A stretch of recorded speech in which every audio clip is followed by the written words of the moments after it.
করোনার ভ্যাকসিনকে বৈশ্বিক সম্পদ বিবেচনার আহ্বান প্রধানমন্ত্রীর। জাতিসংঘের সাধারণ পরিষদের ভার্চুয়াল অধিবেশনে বললেন, উৎপাদনে সক্ষম বাংলাদেশ।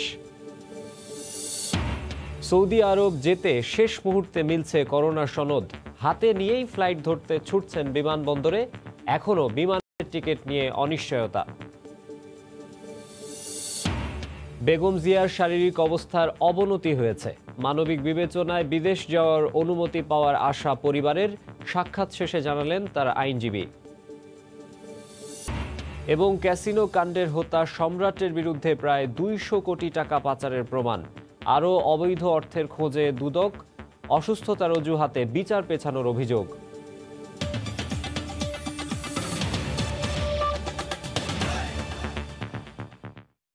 ভোরের সময় সঙ্গে আছি আমি মাকসুম আলম খান।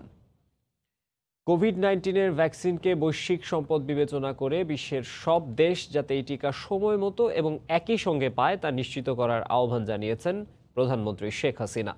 জাতিসংঘ সাধারণ পরিষদের 75তম অধিবেশনে দেওয়া ভাষণে তিনি এই আহ্বান জানান। প্রধানমন্ত্রী বলেন, কারিগরি জ্ঞান ও মেধাসত্ত্ব পেলে এই ভ্যাকসিন বিপুল পরিমাণে উৎপাদনের সক্ষমতা বাংলাদেশের রয়েছে। নিউ ইয়র্ক থেকে বিস্তারিত হাসানুজ্জামান সাকির রিপোর্টে। বিসমিল্লাহির রহমানির রহিম। জনাব সভাপতি, আসসালামু আলাইকুম। জাতিসংঘে প্রধানমন্ত্রী শেখ হাসিনার 17তম ভাষণ। এর আগে 16 বার সশরীরে উপস্থিত হয়ে বিশ্ব শান্তি ও সৌহার্দ্যের ডাক দিয়েছেন তিনি। এবারই ব্যতিক্রম। করোনা মহামারীর কারণে কোনো রাষ্ট্র ও সরকার প্রধান আসেননি নিউ ইয়র্কে। আগে ধারণ করা ভার্চুয়াল প্ল্যাটফর্মে দেয়া বক্তৃতায় করোনা পরিস্থিতিকে সবচেয়ে বেশি গুরুত্ব দিয়েছেন প্রধানমন্ত্রী। কোভিড-19 প্রমাণ করেছে আমাদের সকলের ভাগ্য একই সূত্রে গাঁথা। আমরা কেউই সুরক্ষিত নই যতক্ষণ পর্যন্ত না আমরা সকলের সুরক্ষা নিশ্চিত করতে পারছি। করোনা মহামারী ঠেকাতে তার সরকারের বিভিন্ন পদক্ষেপের কথা তুলে ধরেন শেখ হাসিনা। জীবন ও জীবিকা দুই ক্ষেত্রেই সমানভাবে গুরুত্ব দিয়ে কার্যক্রম শুরু করেছিলাম। দেশের ব্যবসা বাণিজ্য উৎপাদন যাতে ব্যাপক ক্ষতির সম্মুখীন না হয় তার জন্য বিভিন্ন প্রণোদনার ব্যবস্থা করেছি। এই ভ্যাকসিনকে বৈশ্বিক সম্পদ হিসেবে বিবেচনা করা প্রয়োজন।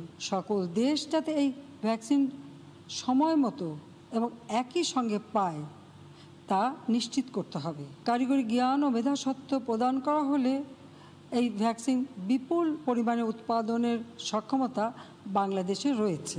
প্রধানমন্ত্রী বলেন, রোহিঙ্গারা মিয়ানমারের নাগরিক। মিয়ানমারকেই তাদের ফিরিয়ে নিতে হবে। 3 বছরের বেশি সময় অতিক্রান্ত হলেও এখন পর্যন্ত মিয়ানমার একজন রোহিঙ্গাকেও ফেরত নেয়নি।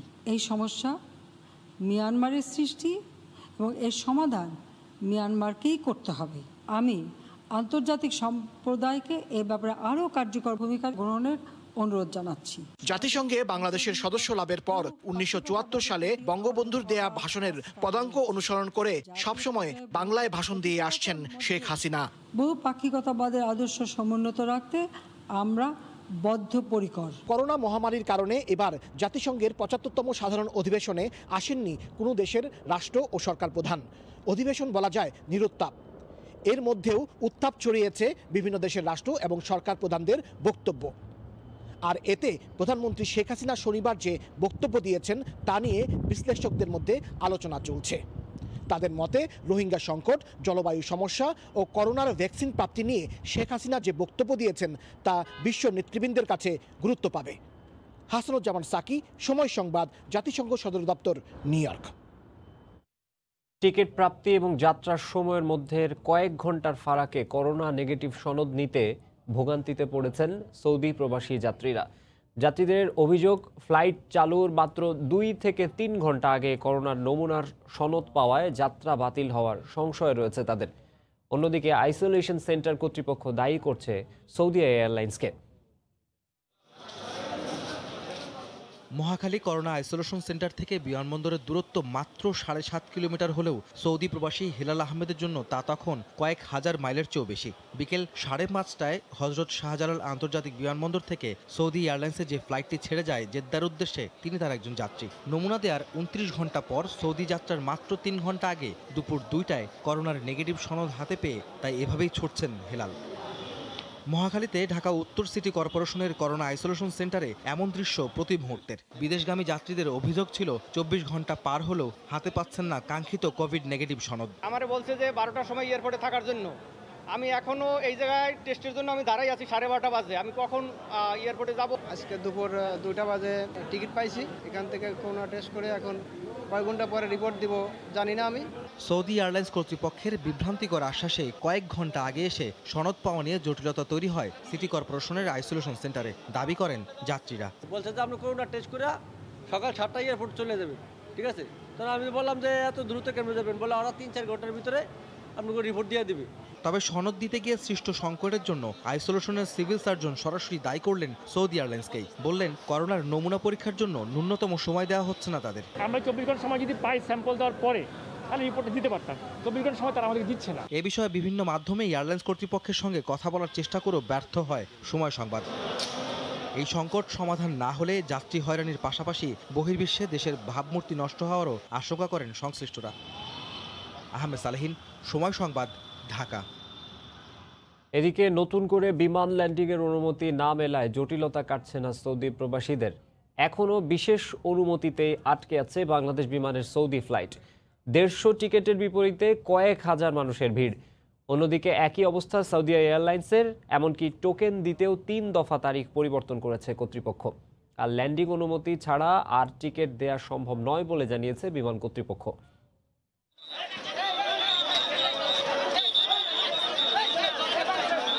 বিশেষ 4টি ফ্লাইটের টিকিট বুকিং দেওয়ার তৃতীয় দিনে এমন পরিস্থিতি মতিঝিলের বিমান কার্যালয়ে। অপেক্ষায় 16 থেকে 20 মার্চ পর্যন্ত বাতিল হওয়া বিমান বাংলাদেশ এয়ারলাইন্সের ফ্লাইটগুলোর হাজার হাজার সৌদিগামী যাত্রী।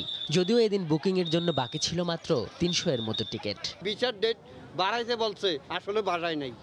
তো মানুষগুলোর এইভাবে বিপদে ফেলে রাখছে না যেতে বলে তো আমাদের ফ্যামিলি সহকারে নিজের সহকারে মরা ছাড়া কোনো উপায় থাকবে না। 16 থেকে 20 মার্চের মধ্যে বিমানে করে দাম্মাম কিংবা বদিরায় ফিরতে চেয়েছিলেন সৌদিগামী এমন যাত্রীদের হতাশা আরও বেশি। কারণ বিশেষ ফ্লাইটের 4টিরই গন্তব্য জেদ্দা এবং রিয়াদ। শুধু রিয়াদ জেদ্দা দিচ্ছে, তাহলে আমরা যারা দাম্মামে আছি তারা কি করব? কিন্তু বিমানের সাফ জবাব, ল্যান্ডিং পারমিশন না পাওয়ায় নতুন কোনো ফ্লাইট বুকিং দেয়া সম্ভব নয়। এখন 1 তারিখের ফ্লাইটের অনুমতি পাই নাই, পাইলে আমাদের বিমান ওয়েবসাইটে জানাবে। সরকারের আশ্বাস আর দুতিয়ালির বিপরীতে সৌদি কর্তৃপক্ষের ভ্রুক্ষেপহীনতা সৌদি এয়ারলাইন্সেও। সৌদি ট্রাভেলসে আপনি ট্রাভেলসে এরা টিকিট বিক্রি করতেছে, ট্রাভেলস আলার আবার বেলাকে টিকিট বিক্রি করতেছে। সিরিয়াল নাম্বার যারা নতুন পাননি আমরা সেটা 4 তারিখই দিব, 4 তারিখে। এসব কারণে কয়েক দফা সড়ক অবরোধ করে ক্ষোভ দেখায় প্রবাসীরা, তাতেও ফল হয়নি তেমন। আমরা রিটুটু বাচ্চা তুই আমরা চলে যাচ্ছি বিদেশের বাড়ি, কি কারণে? পেটের কারণে, 4টা ভাতের কারণে, 2খান কাপড়ের কারণে আমরা কি আনন্দ করতে যাচ্ছি? এদিকে শনিবার বিকেলে প্রবাসীদের বহনকারী বিমান বাংলাদেশ এয়ারলাইন্সের প্রথম বিশেষ ফ্লাইটটি সৌদির উদ্দেশ্যে ঢাকা ছেড়েছে। আজহার লিমন, সময় সংবাদ, ঢাকা। রাজধানীর কারওয়ান বাজারে সৌদি এয়ারলাইন্সের কার্যালয়ের সামনে ভোরের আলো ফোটার আগে থেকেই টিকিটের জন্য ভিড় করেছেন প্রবাসীরা। সেখানে আছেন রিপোর্টার নাজমুস সালেহী। এবং মতিঝিলে বিমান বাংলাদেশের কার্যালয়ের সামনে আছেন সানবির রুপল। সরাসরি যাব তাদের কাছে, প্রথমে সালেহীর কাছে। সালেহী, মাকসুম, আসলে সারা রাত ধরে যারা সৌদি প্রবাসী আছেন তারা সারা রাত ধরে এখানে অপেক্ষা করছেন। আজকে 1400 থেকে 1900 পর্যন্ত মোট 500 জনকে আসলে আজকে এখান থেকে টিকিট দেওয়া হবে এবং বাকি যেই আগামীকালকে বাকি 2400 পর্যন্ত টিকিট দেওয়া হবে। এরপরে আসলে নতুন করে আবার টোকেন দেওয়া হবে। এই হচ্ছে এখানকার সার্বিক অবস্থা। মানুষজন সকাল থেকে বলা যেতে পারে তারও আগে থেকে সারা রাত ধরে মানুষ এখানে অপেক্ষা করছেন, মানুষরা এখানে ভিড় করে আছেন। বিশেষ করে এখন যাদের ভিসার মেয়াদ এই 30 তারিখের মধ্যে যাদের ভিসার মেয়াদ শেষ হয়ে যাবে তাদের ব্যাপারটি আসলে গুরুত্ব দিয়ে টিকিট দেওয়ার ব্যবস্থা করা, মানে টিকিট দেওয়া হচ্ছে আর কি। যাদের ভিসার মেয়াদ 30 তারিখের মধ্যে শেষ হয়ে যাবে কিন্তু এখন পর্যন্ত তারা টিকিটের ব্যাপারে যাদের কোনো নিশ্চয়তা দেওয়া হয়নি বা তারা আসলে টিকিট পাবেন কিনা এমন যারা শঙ্কায় রয়েছেন তাদের ভিসার মেয়াদ বাড়ানোর জন্য আজকে থেকে সৌদি অ্যাম্বাসিতে, সৌদি দূতাবাসে আজকে থেকে যোগাযোগ করতে বলা হয়েছে। তাহলে তাদের আসলে ভিসার মেয়াদ তারা বাড়াবেন এরকম একটি পরিকল্পনা এর আগেই জানানো হয়েছে, সেটি আসলে আজকে থেকে কার্যকর হওয়ার কথা রয়েছে। পাশাপাশি যাদের হচ্ছে আকামার মেয়াদ যাদের শেষ হয়ে যাবে, আপনি জানেন যে এই করোনার মধ্যে যারা যেতে পারেননি সৌদিতে, কাজে যারা যোগ দিতে পারেননি, তাদের আকামার মেয়াদ আসলে অটোমেটিক্যালি 2 থেকে 3 বার বেড়েছে। এবারও বাড়ার কিন্তু একটা হচ্ছে যে পরিকল্পনা, বাড়ার একটা সম্ভাবনা আছে, যেটি আমাদের পররাষ্ট্রমন্ত্রী আসলে জানিয়েছেন। সেটি আসলে কতদিন বাড়বে বা কিভাবে বাড়বে সেই বিষয়গুলো এখনও অনিশ্চিত রয়েছে। পাশাপাশি যে ভিসার মেয়াদ, আপনি জানেন যে যেটি একটু আগে বলছিলাম, যাদের ভিসার মেয়াদ এই মাসের 30 তারিখের মধ্যে যাদের শেষ হয়ে যাওয়ার কথা রয়েছে, তাদের আসলে 24 দিন পর্যন্ত ভিসার মেয়াদ বাড়ানো হবে, এমনটি গতকাল আমরা জেনেছি। সেই যাদের ভিসার মেয়াদ আজকে শেষ 30 তারিখের মধ্যে যাদের ভিসার মেয়াদ শেষ হয়ে যাবে, যাদেরকে এখন পর্যন্ত টিকিটের কোনো নিশ্চয়তা দেওয়া হয়নি, যে টোকেনের যেই ব্যবস্থা এখানে প্রবর্তন করা হয়েছে, সেই টোকেন অনুযায়ী আজকে 1400 থেকে 1900 পর্যন্ত মোট 500 জনকে দেওয়া হবে এবং আগামীকালকে থেকে 1900 থেকে শুরু হয়ে 2400 পর্যন্ত দেওয়া হবে। এরপরে এই তারিখের মধ্যে যদি কেউ টিকিট 30 তারিখের মধ্যে যাদের ভিসার মেয়াদ শেষ হচ্ছে, তারা যদি এই টোকেন এবং এই তারিখের মধ্যে আসলে টিকিট নিতে না পারেন, যদি তারা এরকম শঙ্কায় থাকেন, তাদের ভিসার মেয়াদ বৃদ্ধি করার জন্য আজকে থেকে সৌদি আরবের যে দূতাবাস রয়েছে বাংলাদেশে, সেখানে আসলে যোগাযোগ করতে হবে তাদেরকে, যাতে তাদের ভিসার মেয়াদ আসলে বাড়ানো হয়। সৌদি দূতাবাসে আজকে থেকে যোগাযোগ করার কথা বলা হয়েছে।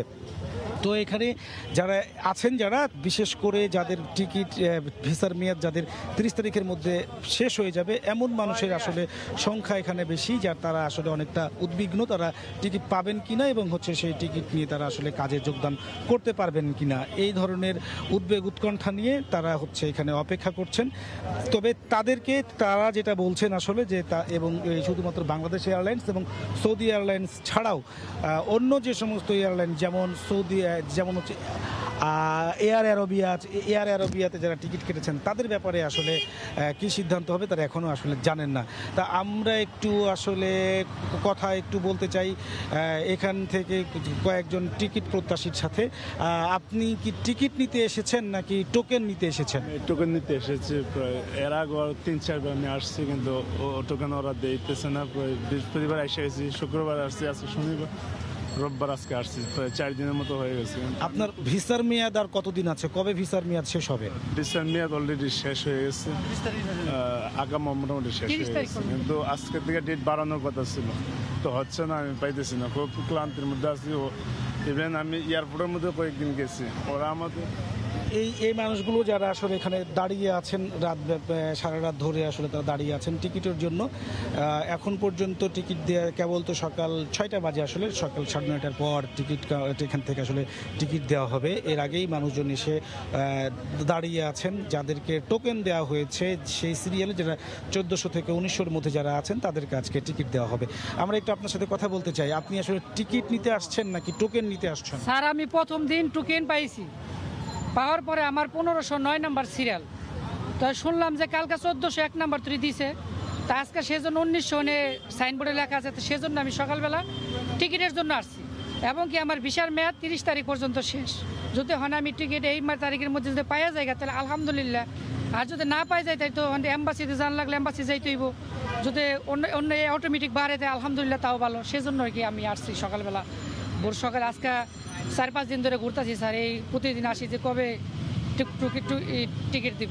তারপরে আমার একটা কথা, যে জায়গায় মনে করেন যে কোভিড-19 যে টেস্ট করে, সেই জায়গায় মানুষের ভোগান্তি হয়, সেই ভোগান্তিটা মানুষের না হয়, যাতে এই জায়গায় টোকেন পাইলে আসলে একজন টিকিট প্রত্যাশী আসলে যেমনটি বলছিলেন যে এখান থেকে টিকিট পাওয়ার পর আসলে তারপরে আবার বিদেশ যাত্রায়, যেহেতু কোভিড-19-এর যে পরীক্ষা বাধ্যতামূলক করা হয়েছে, সেই পরীক্ষার ওখানে গিয়েও আসলে তাদেরকে এক ধরনের ভোগান্তিতে পড়তে হয়। আপনি যা বুঝতেই পারছেন যে 30 তারিখের মধ্যেই তাদের ভিসার মেয়াদ শেষ হবে, সেই ভিসায় আসলে কবে নাগাদ এখান থেকে টিকিট পাবেন সেটা যেমন অনিশ্চিত। যদি কারো ভিসার মেয়াদ 30 তারিখে শেষ হয়, সে যদি 29 তারিখের ফ্লাইটে তাকে যদি টিকিট এখান থেকে দেওয়া হয়, তাহলে তাকে আবার কোভিড-19 হচ্ছে নেগেটিভ সার্টিফিকেট আসলে নিতে হবে। তো তাকে আবার টেস্ট করতে ওইখানে গিয়ে আবার তাকে এক ধরনের বিড়ম্বনার শিকার হতে হচ্ছে, অথবা সেখানে অনেক মানুষের সিরিয়াল হবার কারণে সেখান থেকে আসলে এক ধরনের ঝক্কি ঝামেলাও আসলে তৈরি হচ্ছে। তো এই বিষয়গুলোর জন্য তারা বলছেন যে তাদেরকে যাতে আসলে অগ্রাধিকার ভিত্তিতে এই টিকিটের সমস্যার যেমন সমাধান করা উচিত, পাশাপাশি কোভিড-19 ওইখানে নেগেটিভ সার্টিফিকেট নিতে গিয়ে তাদের যে ঝামেলা আসলে হচ্ছে সে বিষয়ে তাদেরকে দ্রুত যাতে অগ্রাধিকার ভিত্তিতে তাদের সমস্যাগুলো সমাধান করা হয় সেই জন্য তারা আবেদন জানিয়েছেন। মোট কথা বলতে গেলে আজকে মাকসুম যে 1400 থেকে 1900 পর্যন্ত আজকে টিকিট দেওয়া হচ্ছে এবং যাদের ভিসার মেয়াদ 30 তারিখের মধ্যে শেষ হবে তাদেরকে আসলে গুরুত্ব দিয়ে টিকিট দেওয়া হচ্ছে এবং আজকে থেকে যাদের ভিসার মেয়াদ 30 তারিখের মধ্যে শেষ হবে তাদেরকে আসলে আজকে থেকে ভিসার মেয়াদ বাড়ানোর জন্য আবেদন করতে বলা হয়েছে গুলশান সৌদি অ্যাম্বাসিতে। তো আমার কাছে এই ছিল কারণ বাজার থেকে সর্বশেষ জানবো এই বিষয়ে বাকি খবর জানবো। বাংলাদেশ এয়ারলাইন্সের সামনে আছেন রিপোর্টার সানবীর রূপল। সৌদি আরবের প্রবাসীরা তারা একটি অনিশ্চয়তার মধ্যে কিন্তু আজকেও বাংলাদেশ বিমান এয়ারলাইন্সের যে মতিঝিল যে কার্যালয়টি আছে সেই কার্যালয়ে ভিড় করেছেন এবং রাত থেকে অনেকে অপেক্ষা করছেন এই সৌদি আরব প্রবাসীরা যারা একটি লাইন ধরে আছেন, যে লাইনটি এখন বিমান বাংলাদেশ এয়ারলাইন্সের এই কার্যালয়টি ছাড়িয়ে বেশ একদম পেছনের দিকে চলে গেছে। যেই লাইনটিতে অনেক অপেক্ষমান ছিলেন সারা রাত ধরে, কেউ বা মধ্যরাত থেকে এসছেন, এদের প্রায় সবাই ঢাকার বাইরে থেকে এসেছেন এবং তারা একটি অনিশ্চয়তার মধ্যেই রাত্রি যাপন করেছেন। এই বৃষ্টি একটি আবহাওয়া, সেই আবহাওয়ার মধ্যেও কিন্তু তারা এখানে অপেক্ষা করছেন, কিন্তু তাদের জানা নেই যে আসলে তারা কে টিকিট পাবেন, কে টিকিট পাবেন না। কারণ মাত্র 4টি ফ্লাইট তারা পরিচালনা করতে পারবে বাংলাদেশ বিমান। তো সেই 4টি ফ্লাইটের মধ্যে কারা কারা সুযোগ পাবেন সেটির একটি সময়সীমা নির্ধারণ করে দেওয়া হয়েছে, যে মার্চের প্রথম দিক থেকে 15 মার্চ থেকে শুরু করে এখন পর্যন্ত 18 বা 20 মার্চ পর্যন্ত কিন্তু বলা হয়েছে যে তারা টিকিট পাবেন। তবে তাদের মধ্যে তারপরেও অনেকগুলো প্রশ্ন রয়ে গেছে যে শুধুমাত্র 18, 20 বা 20 মার্চ পর্যন্ত পেলে তাদের বাইরে যারা এসেছেন, যারা আগস্ট মাস বা ফেব্রুয়ারি মাস, জানুয়ারি মাস বা এরকমভাবে যারা অনেকদিন আগে থেকে এসেছেন, যাদের ইকামার মেয়াদ শেষ হয়ে গেছে, যাদের ভিসার মেয়াদ শেষ হয়ে গেছে, তারা আসলে কি করবেন সেই নিয়ে একটি অনিশ্চয়তা কিন্তু দোলাচলে এখানে মানুষজন অপেক্ষা করছেন। তো যারা এখানে এসেছেন তাদের অনেকেরই ইকামার মেয়াদ শেষ হয়ে গেছে, তবে যে 24 দিন ইকামার মেয়াদ বাড়ানোর ঘোষণা দেওয়া হয়েছে সেই 24 দিন নিয়েও যেহেতু তারা এখনও পর্যন্ত পাননি, সেই 24 দিনের মেয়াদটি তারা পাবেন কিনা সেটি নিয়েও তারা একটি সংশয়ের মধ্যে আছেন। তো সেই 24 দিনের মেয়াদের কথা বলা হচ্ছে যে রোববার আজকের থেকে পাবেন বলে তারা ধারণা করছেন। আজকে থেকে যদি তারা সেই ইকামার মেয়াদটি পেতে পারেন তাহলে হয়তো অনেকের ভিসার থাকলে তাহলে তারা টিকিটটি পেতে পারেন। তবে সেক্ষেত্রে আরও কিছু জটিলতা তৈরি হচ্ছে। গত কয়েকদিনে আমরা যা দেখেছি সেটি হচ্ছে কোভিড টেস্ট নিয়ে কিন্তু একটি জটিলতা আছে, যে কোভিড টেস্ট করতে গিয়ে অনেকে দেখতে পেয়েছে যে দৌড়ে বিমানবন্দরে গিয়ে পৌঁছেছেন, অর্থাৎ খুব কম সময়ের মধ্যেই তাদেরকে কোভিড টেস্টের রিপোর্টটি সংগ্রহ করতে হচ্ছে। এখানে যারা এখানে এসছেন তারা আপনি দেখতে পাচ্ছেন যে অনেকেই বসে আছেন। যে আপনি কখন এসেছেন একটু বলবেন? আমি আইসি রাইতে দানা 3টা বাজে। ভাই কোথা থেকে এসেছেন? আমি আইসি দানা লক্ষ্মীপুর থেকে। আপনি কি টিকিটটা পাবেন? আপনাকে এটা আল্লাহ না জানে, আমি কেমনে কমবো ভাই। আচ্ছা, আপনার কাছে কি কি কাগজপত্র আছে যে কাগজপত্রের ভিত্তি করে আপনি আজকে অপেক্ষা করছেন? আমার কাছে জানা ছুটির কাগজ আছে, তারপরে আপনার জানা ওই বিভিন্ন টিকিট সবে আছে। ইকামার মেয়াদ যে বাড়ানো হচ্ছে সেটা কি আপনার আছে? না, আমার আকামা এখনো 13 মাস আছে। হ্যাঁ, আমার ছুটির মাসের মেয়াদ 30 তারিখ পর্যন্ত আছে। ভিসার মেয়াদও আছে ইনশাল্লাহ।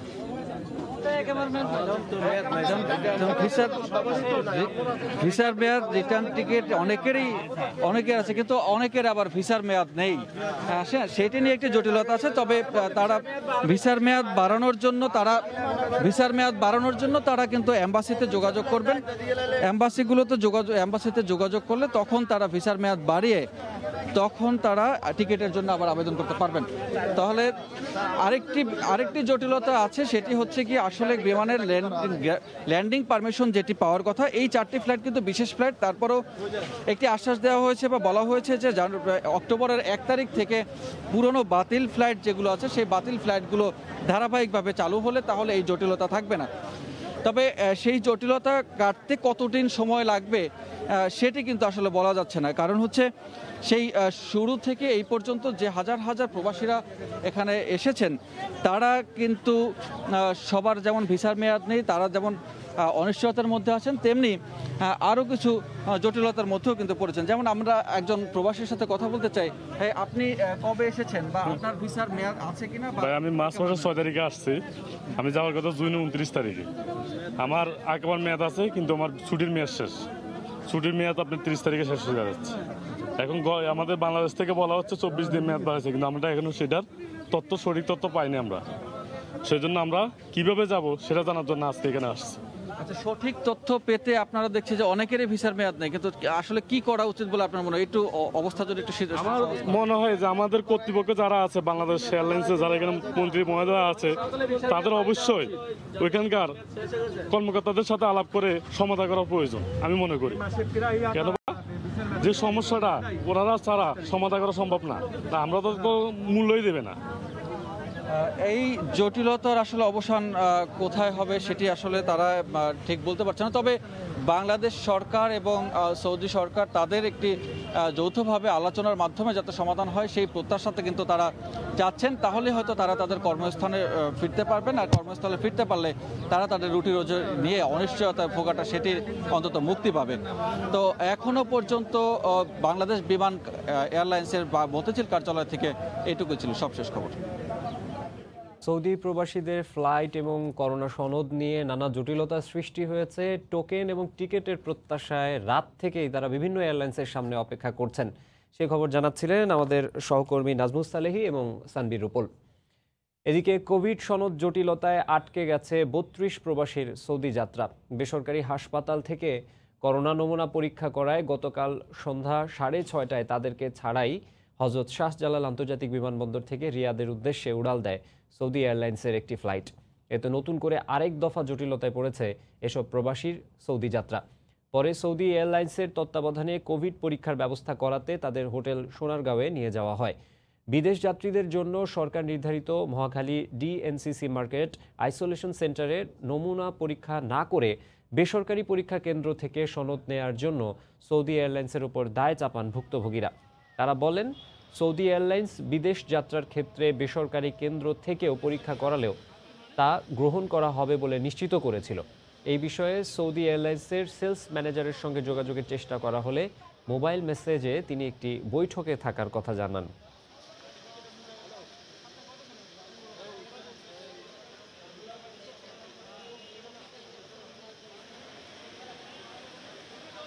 সৌদি ল্যান্সের যে অফিসার যে আছে হ্যাঁ বললো কেন যে কোনো হসপিটাল থেকে এটা করে নাও, আপনারা করে নেন, সমস্যা নাই।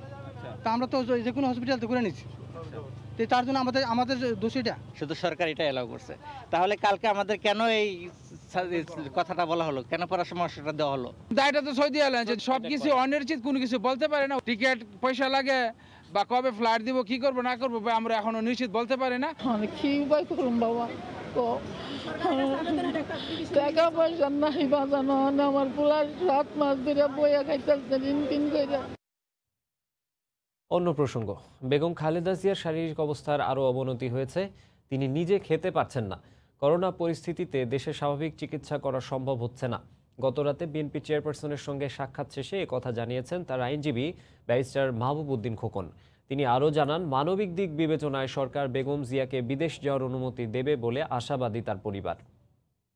ওনার শরীর অবস্থা কিন্তু ভালো না, শুধু এটাই বলবো। ওনার দিন দিন অবনতির দিকে যাচ্ছে, হাঁটতে ওনার কষ্ট হচ্ছে, একা হাঁটতে সাপোর্ট ছাড়া হাঁটতে ওনার কষ্ট হচ্ছে। এর মধ্যে আমরা আশা করি সরকার যদি প্রয়োজন হয়, যদি প্রয়োজন বোধে তাকে স্বল্প সময়ের জন্য বিদেশ যাওয়ার সুযোগ দেবে। বিদেশে যেতে পারবেন না এই কন্ডিশন না দিলে হলে ভালো হতো, ভালো দেখাতো, সরকারের মানবিকতা আরও ফুটে উঠত। ভোরের সময় আরও থাকছে। দখল দূষণে জীর্ণ নদী পলির কারণে আরও হারাচ্ছে গতি। রাষ্ট্রকে কঠোর হওয়ার তাগিদ বিশেষজ্ঞের, গবেষণা চলছে, দায়সারা জবাব বিআইডব্লিউটি এর।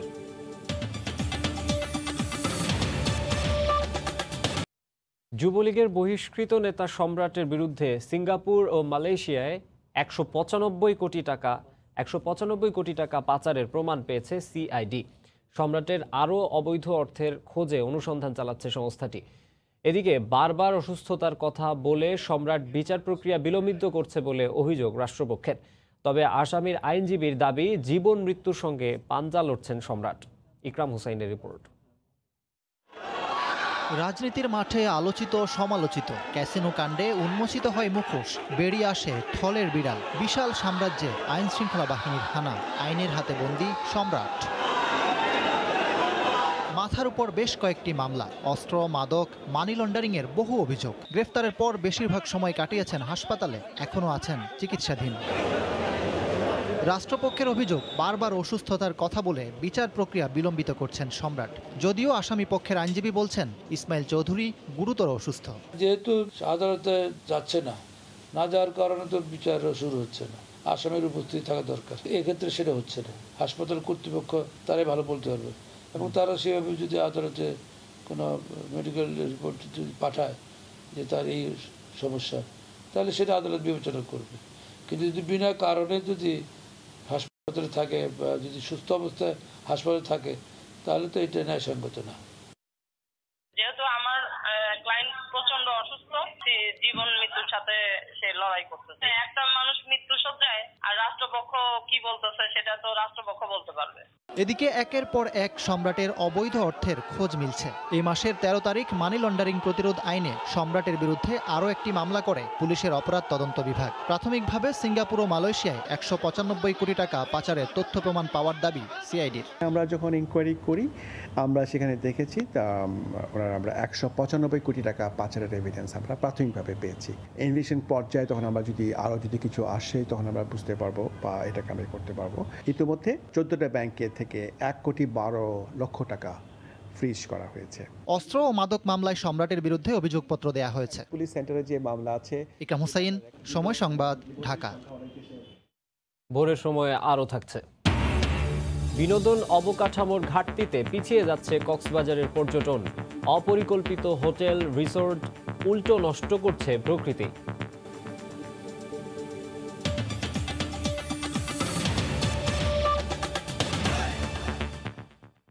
একে তো বছরের পর বছর ধরে চলছে দখল আর দূষণ, এর সঙ্গে বাড়ছে ভাঙন ও চরম নাব্য সংকট। ফলে দিন দিন হুমকিতে পড়ছে দেশের সব নদ নদী। বিশেষজ্ঞরা বলছেন, নদী বাঁচাতে হলে দখল দূষণ বন্ধের পাশাপাশি নদীর গতি প্রবাহ ঠিক রাখতে হবে। কর্তৃপক্ষ বলছে, উজান থেকে নেমে আসা পানির 93% মধ্যাঞ্চলের মাত্র 7 নদী দিয়ে প্রবাহিত হওয়ায় ভাঙন ও নাব্য সংকট বাড়ছে। স্থায়ীভাবে নদী রক্ষায় সরকার মাস্টার প্ল্যান হাতে নিয়েছে বলেও জানায় তারা। মাহমুদ রাকিবের রিপোর্ট। ঢাকাকে ঘিরে বহমান বুড়িগঙ্গা, তুরাগ, বালু, ধলেশ্বরী ও শীতলক্ষা নদীতে কত শত পরিবেশ ধ্বংস করা সুয়ারেজ ও ড্রেনেজ লাইন রয়েছে, তার সঠিক হিসেব নেই কারো কাছে। এসব লাইন থেকে নেমে আসা তরল বর্জ্যে প্রতিনিয়ত বিষাক্ত হয়ে উঠছে পরিবেশ।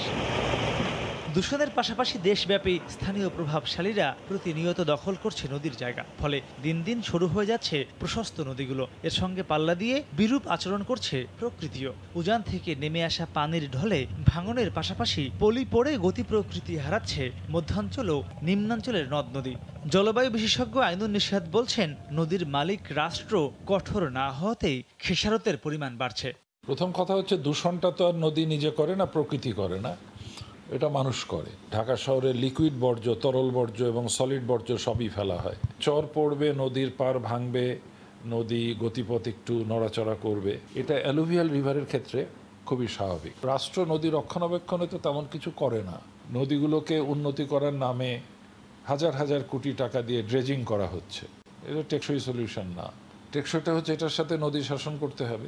লোক দেখানো কিছু কাজ হয়েছে, কিন্তু ভাঙন ঠেকানোর জন্য কোনো অর্গানাইজড পরিকল্পনা নাই। নদী রক্ষার দায়িত্বে থাকা বিএডব্লিউটিএ ও পানি সম্পদ মন্ত্রণালয় বলছে, 54টি আন্তঃসীমান্ত নদী থেকে নেমে আসা পানির পলি কিভাবে ব্যবস্থাপনা করা যায় তা নিয়ে গবেষণা চলছে। শুরুতেই আমাদের এই ঢাকার চারপাশের নদীগুলো এবং কর্ণফুলী নদীকে নিয়ে একটা মহাপরিকল্পনা মাস্টার প্ল্যান তৈরি করা হয়েছে। মাস্টার প্ল্যানের মূল লক্ষ্য হলো দূষণ রোধ, দখল রোধ এবং নদীর প্রবাহ বজায় রেখে নৌযান সঠিকভাবে চলাচল করতে পারে। আমাদের প্রায় 54টা নদী আমাদের আন্তঃসীমান্ত নদী, এবং এগুলো সবই পাহাড় থেকে বিপুল পরিমাণ পলি নিয়ে আসে। এই পলিটাকে পলির ব্যবস্থাপনা করেই নদী ভাঙন এবং নাব্যতা রক্ষা করা যায়, সেই জন্য চেষ্টা করা হচ্ছে। উজানে যদি বৃষ্টি হয়, ইভেন ভারত, নেপাল, আসাম, ইভেন চীনে, তখন তার প্রভাব বাংলাদেশে পড়ে। তো সেই বৃষ্টির পানি পাহাড়ি অঞ্চল থেকে একেবারে বাংলাদেশের 93 ভাগের পানি আমাদের এই 7 ভাগ এই অঞ্চলের উপর দিয়ে কিন্তু প্রবাহিত হয়। 2100 সনের ডেল্টা প্ল্যান এইটা যদি পূর্ণাঙ্গ বাস্তবায়ন হয়,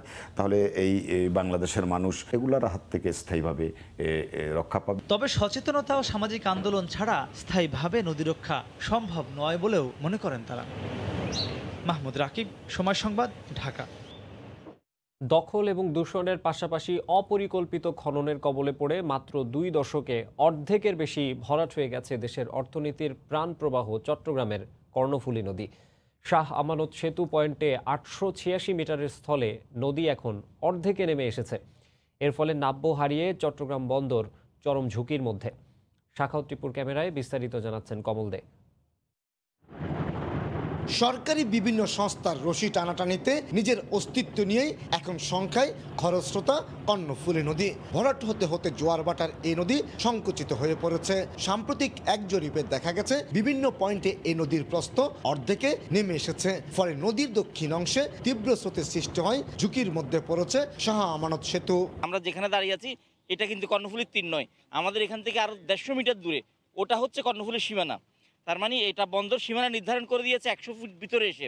1997 সালে শেষ হওয়া এডিবি মাস্টার প্ল্যানে শাহ আমানত সেতু পয়েন্টে নদীর প্রস্থ 886.16 মিটার উল্লেখ করা হয়েছে, কিন্তু বর্তমান জরিপে তা 410 মিটারে নেমে এসেছে।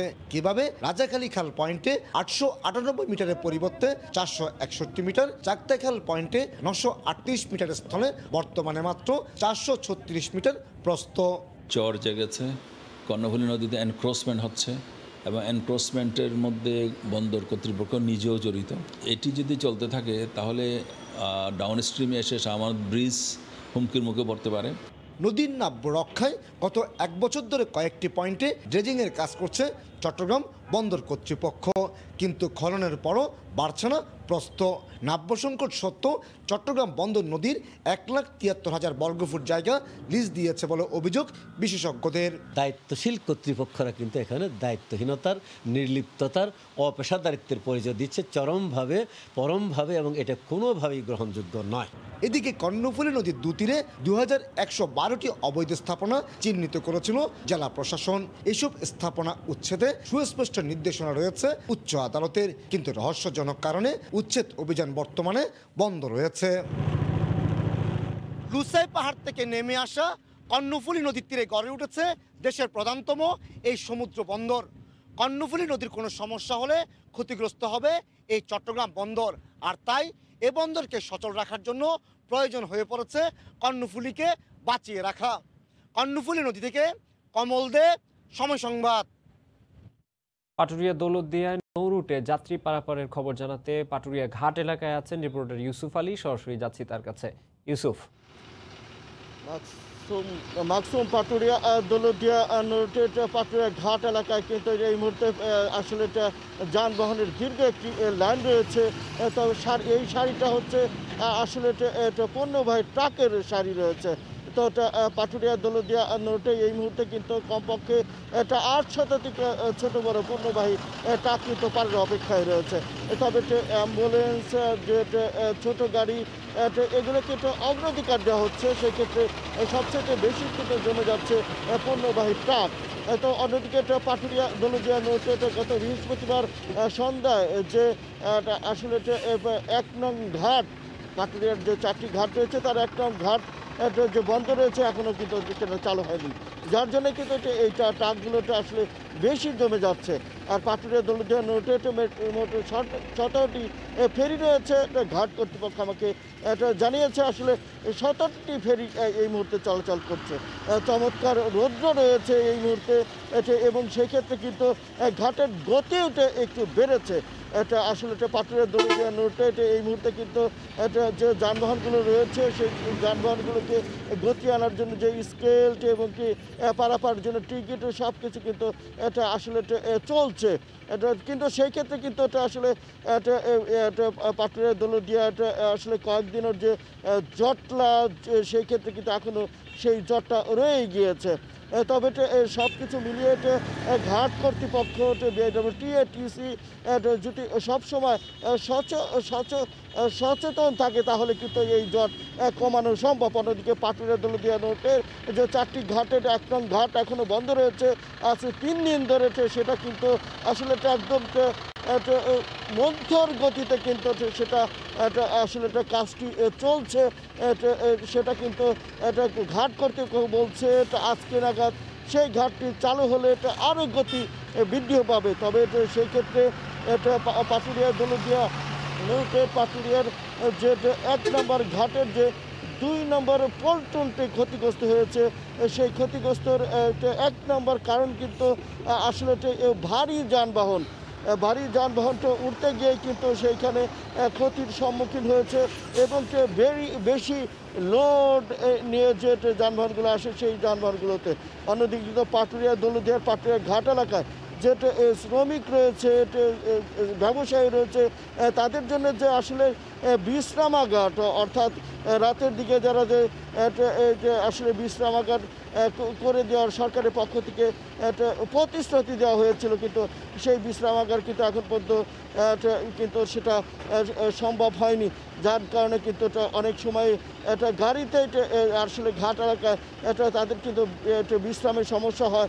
অন্যদিকে কিন্তু তারা কিন্তু বিভিন্ন সময়ে আসলে রাতের দিকে ঢাকার যে মহাসড়কে যখন যানজট থাকে তখন কিন্তু তারা এই ঢাকা পাটুরিয়া মহাসড়কেই তাদের থাকতে হয়। এটা কিন্তু অস্বাভাবিক দুর্ভোগ নিয়ে তারা কিন্তু এই স্থানগুলোকে অবস্থান করে। সেই ক্ষেত্রে নিরাপত্তার জন্য তারা দাবি জানিয়েছে আসলে শ্রমিকরা। এই ছিল আমার কাছে মাকসুম পাটুরিয়া থেকে সর্বশেষ অবস্থা। সহকর্মী ইউসুফ আলী জানাচ্ছিলেন পাটুরিয়া দৌলতদিয়া নৌরুটে যাত্রী পারাপারের খবর। প্রাকৃতিক সৌন্দর্যের কমতি না থাকলেও অবকাঠামোগত সুযোগ সুবিধার অভাবে এগোতে পারছে না দেশের সম্ভাবনাময় পর্যটন খাত। করোনা মহামারীর কারণে গেল কয়েক মাসের লকডাউন এই খাতকে করেছে আরও বিপর্যস্ত। সংশ্লিষ্টরা বলছেন বিদেশি পর্যটক আকর্ষণে পর্যটন ব্যবস্থাকে ঢেলে সাজাতে নতুন ও সুনির্দিষ্ট পরিকল্পনা দরকার। আর গতানুগতিক বক্তব্য বাংলাদেশ পর্যটন বোর্ডের জনপ্রিয় পর্যটন স্থানগুলো নিয়ে রয়েছে আলাদা পরিকল্পনা। কক্সবাজার, সেন্ট মার্টিন, রাঙামাটি, বান্দরবান, সিলেট, সুন্দরবন, নৈসর্গিক সৌন্দর্যে ঘেরা এসব স্থানে প্রকৃতির টানে ছুটে যায় মানুষ। কিন্তু প্রাকৃতিক সৌন্দর্যে পরিপূর্ণ থাকলেও অবকাঠামোগত সীমাবদ্ধতার কারণে পার্শ্ববর্তী দেশগুলোর তুলনায় অনেকটাই পিছিয়ে আছে বাংলাদেশ। দেশি বিদেশি পর্যটক আকর্ষণে নেই কোনো ব্যবস্থা, আর খরচও দেশের মধ্যবিত্তদের নাগালের বাইরে। হোটেলে এসে মনে করেন যে খরচটা এখানে খরচ করে মনে করেন এই খরচটা দিয়ে আমরা বাইরের দেশে গেলেও এরকম খরচ পড়বে না। এটা 5 স্টার মানে হোটেলের মধ্যে যা যা দরকার এই জিনিসগুলো কিন্তু এখানে নাই এখনো পর্যন্ত। কোনো ফরেন ট্যুরিস্ট যদি এখানে আসে সে কিন্তু একবার আসার পর দ্বিতীয়বার চিন্তা করবে যে কিভাবে আসবো। গভর্নমেন্ট হলিডে বেশি হলে বেশি প্রেশার পড়ে, তখন রুম ট্যারিফ বেশি নেওয়া হয় না, রুম ট্যারিফ অনুযায়ী নেওয়া হয়। তবে সবসময় তো একটা ডিসকাউন্ট পলিসি এখানে দেওয়া হয়। পর্যটন সংশ্লিষ্টরা বলছেন করোনা পরবর্তী সময়ে বিদেশি পর্যটক আকর্ষণে দেশের পর্যটন ব্যবস্থায় যোগ করতে হবে নতুন কিছু মাত্রা। বাংলাদেশে এই ইয়াং বা ইউথ ক্রাউডদেরকে বা যাদেরকে আমরা মিলেনিয়াল ট্যুরিস্ট বলছি বা জেনারেশন এক্স ট্যুরিস্ট বলছি তাদেরকে অ্যাট্রাক্ট করার মতো যে অ্যাট্রাকশনস আমাদের থাকা দরকার, ফ্যাসিলিটিস থাকা দরকার, অ্যামিনিটিস থাকা দরকার, সেটা আমাদের এখানে নাই। ট্যুরিজমটা হচ্ছে কিন্তু এমন একটা জিনিস যে আপনি পকেট ভর্তি টাকা নিয়ে যাবেন এবং আপনাকে বিভিন্ন অ্যাট্রাকশন এমনভাবে ক্রিয়েট করা হবে যে আপনি গিয়ে প্রলুব্ধ হয়ে যাবেন, প্রলুব্ধ হয়ে গিয়ে আপনার পকেট থেকে সেই মানি ব্যাগ থেকে টাকা বের করে সেই টাকাটা খরচ করা শুরু করবেন। সেটা তো হচ্ছে না, শুধুমাত্র আপনার নিজের হোটেল এবং বিচ ছাড়া অন্য কোনো অ্যাক্টিভিটিস তৈরি করতে পারছেন না। এ অবস্থায় মহামারীর ক্ষতি কাটিয়ে ওঠার পাশাপাশি দেশের পর্যটন খাতকে আরও সমৃদ্ধ করতে নানা পরিকল্পনার কথা জানায় ট্যুরিজম বোর্ড। আমরা সবচেয়ে আগে ক্ষতিগ্রস্ত হয়েছি এবং সবচেয়ে পরে আমরা পুনরুদ্ধার করতে পারবো আমাদের এই শিল্পটাকে। আমাদের দেশে আপনার এটার খরচটা একটু বেশি হয়ে যায়, তো সেটা আমরা চেষ্টা করব এটাকে আমাদের জনগণের সামর্থ্যের মধ্যে নিয়ে আসার জন্য। নিজস্ব কৃষ্টি আছে, নিজস্ব কালচার আছে, এগুলি সব কিছু যদি আমরা উপস্থাপন করতে পারি একটা পরিকল্পিতভাবে এবং কিভাবে এই ব্যবসায়িক দিকটাকে বজায় রাখা যাবে এগুলো নিয়ে চিন্তা ভাবনা চলছে। এরকম কিছু না দিলে খালি ইন্টারন্যাশনাল ট্যুরিস্ট না, যারা আমাদের দেশীয় ট্যুরিস্ট তারাও কিন্তু আপনার স্বাচ্ছন্দ্য বোধ করে না। ট্যুরিজম বোর্ড বলছে, করোনা মহামারীতে এপ্রিল থেকে মে পর্যন্ত পর্যটন খাতে ক্ষতি হয়েছে $1,500 কোটি। এতে সাময়িকভাবে বেকার হয়েছেন অন্তত 40 লাখ মানুষ। ঈশিতা ব্রহ্ম, সময় সংবাদ, ঢাকা। বিশ্বের দীর্ঘতম সমুদ্র সৈকত, পাহাড়, প্রবাল দ্বীপ, মেরিন ড্রাইভ ও অপরূপ প্রকৃতি কি নেই? দেশের পর্যটনের সবচেয়ে সম্ভাবনার জেলা কক্সবাজার। প্রতি বছর লাখ লাখ পর্যটক এখানে ছুটে আসেন, কিন্তু বছরের পর বছর ধরে দেশি বিদেশি পর্যটকদের আকৃষ্ট করতে বিনোদনের কোনো ধরনের অবকাঠামো গড়ে ওঠেনি। শুধু তৈরি হচ্ছে অপরিকল্পিতভাবে হোটেল, মোটেল আর রিসর্ট। বিস্তারিত জানাচ্ছেন সুজাউদ্দিন রুবেল। বিশ্বের দীর্ঘতম সমুদ্র সৈকত, স্বচ্ছ নীল জলরাশি, বিশাল বিশাল ঢেউ আছড়ে পড়ছে বালুকাময় সৈকতে। সৈকত দেখতে ছুটে আসেন হাজার হাজার পর্যটক, মেতে ওঠেন সৈকতের নীল জলরাশিতে। সবুজ পাহাড়, সৈকতের বালিয়াড়িতে লাল কাঁকড়ার বিচরণ, দীর্ঘ 80 কিলোমিটার মেরিন ড্রাইভ ও প্রকৃতির অপরূপ সৌন্দর্য সবই আছে কক্সবাজারে, কিন্তু এখনও পর্যটকদের জন্য পর্যাপ্ত সুযোগ সুবিধা তৈরি হয়নি এখানে। উল্টো দিন দিন অপরিকল্পিত দালান কোটার শহরে পরিণত হচ্ছে। বিচ, হোটেল বা প্রাকৃতিক সৌন্দর্য এগুলো ছাড়া কক্সবাজারে রাত্রিকালীন যে বিনোদনটা প্রয়োজন সেটা আর কি আমরা পাচ্ছি না। অন্যান্য দেশে যেরকম ছোট ছোট বিচগুলোকে অনেক সুন্দর অর্গানাইজড ওয়েতে তারা রিপ্রেজেন্ট করছে, আমরা চাই যে আমাদের এত বড় একটা বিচ এটা অনেক সুন্দর করে যেন আমরা বিশ্বের দরবারে মানে ইন্ট্রোডিউস করাতে পারি। রাত 10:30টায় রওনা দিয়েছি, এসেছি সকাল 10টায়। এটা আসলে খুব খারাপ অবস্থা। অবকাঠামোগত সুযোগ সুবিধা তৈরি না হওয়ার পেছনে পর্যটন কর্পোরেশনকে দুষছেন ব্যবসায়ীরা। রাস্তাঘাট যে ইনফ্রাস্ট্রাকচারগুলো ডেভেলপমেন্ট হওয়ার কথা, শিশু পার্ক থেকে শুরু করে আদার্স যে জিনিসগুলো ট্যুরিস্ট এন্টারটেনমেন্টের জন্য যে বিষয়গুলো থাকা দরকার, যে ব্যবস্থাগুলো থাকা দরকার, ওগুলো কর্তৃপক্ষ ব্যবস্থা নিচ্ছে না। বড় কোনো গেস্টের জন্য যে এনভায়রনমেন্ট গড়ে তোলা সেগুলো আমরা আসলে খুঁজে পাচ্ছি না। জেলা প্রশাসক জানালেন, পর্যটনকে বিকশিত করতে সরকারের নানা কর্মযজ্ঞ চলছে, শেষ হলেই সুফল পাওয়া যাবে। বিমানবন্দর আন্তর্জাতিক হচ্ছে, আমাদের রেল লাইন হচ্ছে, এগুলো পর্যটনকেই বিকশিত করবে। সুতরাং সরকারের নানামুখী কর্মযজ্ঞ কিন্তু এখন চলমান রয়েছে। প্রতি বছর এখানে ভ্রমণে আসেন 15 লাখের বেশি ভ্রমণ পিপাসু। সুজাউদ্দিন রুবেল, সময় সংবাদ, কক্সবাজার। সুজাউদ্দিন রুবেলের রিপোর্টটি আমরা দেখছিলাম। এই মুহূর্তে তিনি আছেন কক্সবাজার সমুদ্র সৈকতের লাবণী পয়েন্টে। সরাসরি যাব তার কাছে। রুবেল, আজ বিশ্ব পর্যটন দিবস। এই দিবসে পর্যটন নগরী কক্সবাজারে নানা ধরনের বর্ণাঢ্য আয়োজন থাকে, কিন্তু করোনা পরিস্থিতির কারণে এবারে বিশ্ব পর্যটন দিবসে তেমন কোনো আয়োজন নেই বললেই চলে।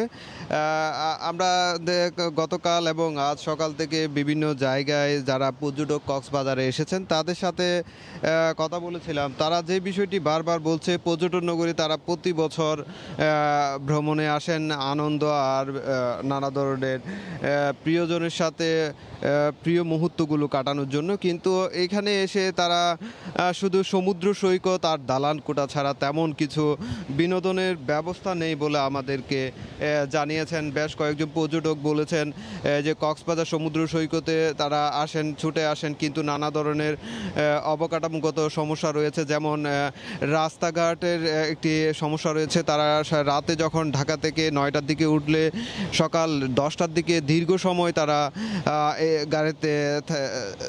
গাড়িতে থাকতে হচ্ছে, এবং এছাড়াও রাস্তাঘাটের বেহাল দশার কারণে তারা খুব প্রকাশ করেছেন। তারা বলছেন যে একটি পর্যটন নগরী এত বছর স্বাধীনতার এত বছর পেরিয়ে গেলেও কিন্তু এখনো পর্যন্ত কোনো ধরনের রেল যোগাযোগ এখনো কক্সবাজারে হয়নি। এছাড়াও যে আন্তর্জাতিক বিমানবন্দর এটি নির্মাণাধীন থাকলেও কিন্তু যে কম খরচে কিংবা নানা ধরনের সুযোগ সুবিধার মধ্যে যে কক্সবাজারে বিমানে করে আসবে সেটিরও সুযোগ এখনো তৈরি হয়নি বলে পর্যটকরা অভিযোগ করেছেন। তারা যে বিষয়গুলো বলছেন যে কক্সবাজারে নানা ধরনের পর্যটন স্পট রয়েছে, সে স্পটগুলো কিন্তু এখনো পর্যন্ত সেভাবে পর্যটকদের জন্য আকর্ষণীয় করে গড়ে তোলা হয়নি, যেটির কারণে তারা বারবার বলছেন কক্সবাজারে এসে যে তারা নানা ধরনের সমস্যার সম্মুখীন হন, সেটির কারণে তারা খুবই তারা বিরক্ত। এছাড়াও যে বিষয়টি বলতে হয় যে কক্সবাজারে যে শুধু দালানকোটা যেমন 450 শতাধিক অনেক হোটেল মোটেল তৈরি হয়েছে, কিন্তু এই যে সমুদ্র সৈকতে যে 6টি পয়েন্ট আছে সেই পয়েন্টগুলো কিন্তু এখনো পর্যন্ত সৌন্দর্য বর্ধন কিংবা পর্যটকদের আকর্ষণীয় গড়ে তোলার জন্য কিছুই হয়নি। পর্যটকরা যে বিষয়গুলো বারবার তুলে ধরছেন যে তারা সমুদ্র সৈকত আর হোটেল ছাড়া বিনোদনের তেমন কোনো ব্যবস্থা নেই। 5 স্টার মানে হোটেল কিংবা রেস্টুরেন্টে যে একটি স্বল্প আয়ের মধ্যে যে থাকা কিংবা খাওয়ার এই ব্যবস্থাগুলো নেই, এগুলোর জন্য তারা প্রতিনিয়তই খুব প্রকাশ করেছেন। আমরা পর্যটন কর্পোরেশনের এবং বিভিন্ন সরকারের বিভিন্ন দপ্তর থেকে যেটুকু জানতে পেরেছি, তারা বলছেন যে পর্যটন নগরী কক্সবাজারের পর্যটন শিল্পকে বিকশিত করার জন্য কিন্তু এখানে নানা ধরনের উদ্যোগ নেওয়া হচ্ছে। এই উদ্যোগের কথাই কিন্তু এখনো পর্যন্ত সীমাবদ্ধ, এখনো পর্যন্ত তেমন কোনো দৃশ্যমান পরিস্থিতি এখনো তৈরি হয়নি। আমরা হোটেল মোটেল যে মালিক সমিতি রয়েছে তাদের সাথে আলাপ করেছিলাম, তারা যে বিষয়টি বলছে যে দিন দিন কক্সবাজারে বিদেশি পর্যটকের আগমন কমে যাচ্ছে, যার কারণে তারা দায় চাপাচ্ছেন সরকার এবং পর্যটন কর্পোরেশনকে। তারা বলছেন যে দীর্ঘ সময় পেরিয়ে গেলেও কিন্তু কক্সবাজারের প্রতি বিদেশি পর্যটকদের অনীহা তৈরি হচ্ছে। এটির একমাত্র কারণ হচ্ছে বিনোদনের কোনো ব্যবস্থা না থাকার কারণে। আর জেলা প্রশাসক যেটি বলছেন যে কক্সবাজারকে ঘিরে পর্যটন শিল্পকে বিকশিত করার জন্য নানা ধরনের কর্মযজ্ঞ চলমান রয়েছে, বিশেষ করে রেল লাইনের কাজ চলছে, আন্তর্জাতিক বিমানবন্দরের কার্যক্রম চলছে, এছাড়াও হচ্ছে সাবরাং এক্সক্লুসিভ ট্যুরিস্ট জোন। এগুলো হলেই কিন্তু পর্যটকরা যে কক্সবাজারে এসে বিনোদনের যে ব্যবস্থা সেটি কিন্তু তৈরি হবে বলে আমাদেরকে জেলা প্রশাসক জানিয়েছেন। অন্যদিকে কক্সবাজারে বিশাল সমুদ্র সৈকত, এছাড়াও হচ্ছে নানা ধরনের পর্যটন স্পট রয়েছে, এছাড়াও তারাকামানের হোটেলও রয়েছে, কিন্তু প্রাকৃতিক সৌন্দর্য নানা ধরনের পর্যটনের সব অনুষঙ্গ থাকলেও কিন্তু এখনো পর্যন্ত সেভাবে কক্সবাজারে পর্যটন শিল্প বিকশিত হয়নি, যার কারণে পর্যটকদের মাঝে যেমন ক্ষোভ বিরাজ করছে তেমনি স্থানীয়দের মাঝে ক্ষোভ বিরাজ করছে। তো এই ছিল আমার কাছে কক্সবাজার থেকে সব শেষ। কক্সবাজার সমুদ্র সৈকতের লাবণী পয়েন্ট থেকে যোগ দিয়েছিলেন সুজাউদ্দিন রুবেল। বিশ্ব নদী দিবসে বরিশালে কীর্তনখোলা নদী দখল ও দূষণমুক্ত করার দাবি জানিয়েছে পরিবেশবাদী নানা সংগঠন। গতকাল সকালে বরিশাল নগরীর শিক্ষক ভবনে এক সংবাদ সম্মেলনে এই দাবি জানায় নদী দিবস উদযাপন পরিষদ কমিটি। এ সময় বক্তারা জানান, সাম্প্রতিক জরিপে কীর্তনখোলা নদীর বেলতলা, রসুলপুর, গোডাউন, ডিসিঘাট, কাউয়ারচর ও জেলকাল পয়েন্টে দখলের চিত্র দেখা গেছে। এছাড়া নদীর বিভিন্ন প্রান্তে অবস্থিত 7টি ওষুধ কোম্পানির বর্জ্য কীর্তনখোলা নদীতে প্রবাহিত হওয়ায় পানি দূষিত হচ্ছে। অবিলম্বে দখল ও দূষণের হাত থেকে কীর্তনখোলাকে রক্ষার দাবি জানান বক্তারা। সময় কিছু পানি হয়তো প্রবেশ করে, তার ফলেই কেবলমাত্র আমরা জেলখালে কিছুটা ভয়াবহ রূপ ধারণ করে এবং পানি প্রচণ্ডভাবে দূষিত করে, খাল হয়ে নদীর মধ্যে দিচ্ছে। এটি আমার নদী। টানা কয়েকদিনের বৃষ্টিতে বিপর্যস্ত হয়ে পড়েছে পিরোজপুরের জনজীবন। বৃষ্টির কারণে রাস্তায় প্রয়োজন ছাড়া কেউ বাড়ির বাইরে বের না হওয়ায় উপার্জন কমেছে ছোট বড় যানবাহন চালকদের। কর্মহীন হয়ে পড়েছেন খেটে খাওয়া মানুষ। করোনা ভাইরাসের সংক্রমণের কারণে বিগত কয়েক মাস ধরেই মারাত্মক ভোগান্তি পোহাচ্ছেন সব শ্রেণী পেশার মানুষ। গত কয়েকদিনে পরিস্থিতি কিছুটা স্বাভাবিক হতে শুরু করলেও বৃষ্টির কারণে আবারও নেমে এসেছে স্থবিরতা।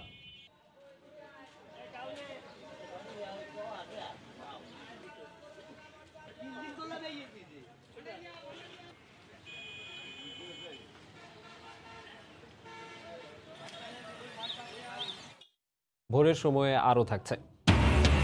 ফ্রান্সের বুকে ফলছে দেশি জাতের টমেটো, শসা, কুমড়া। খামার গড়ে তাক লাগিয়েছেন এক বাংলাদেশি।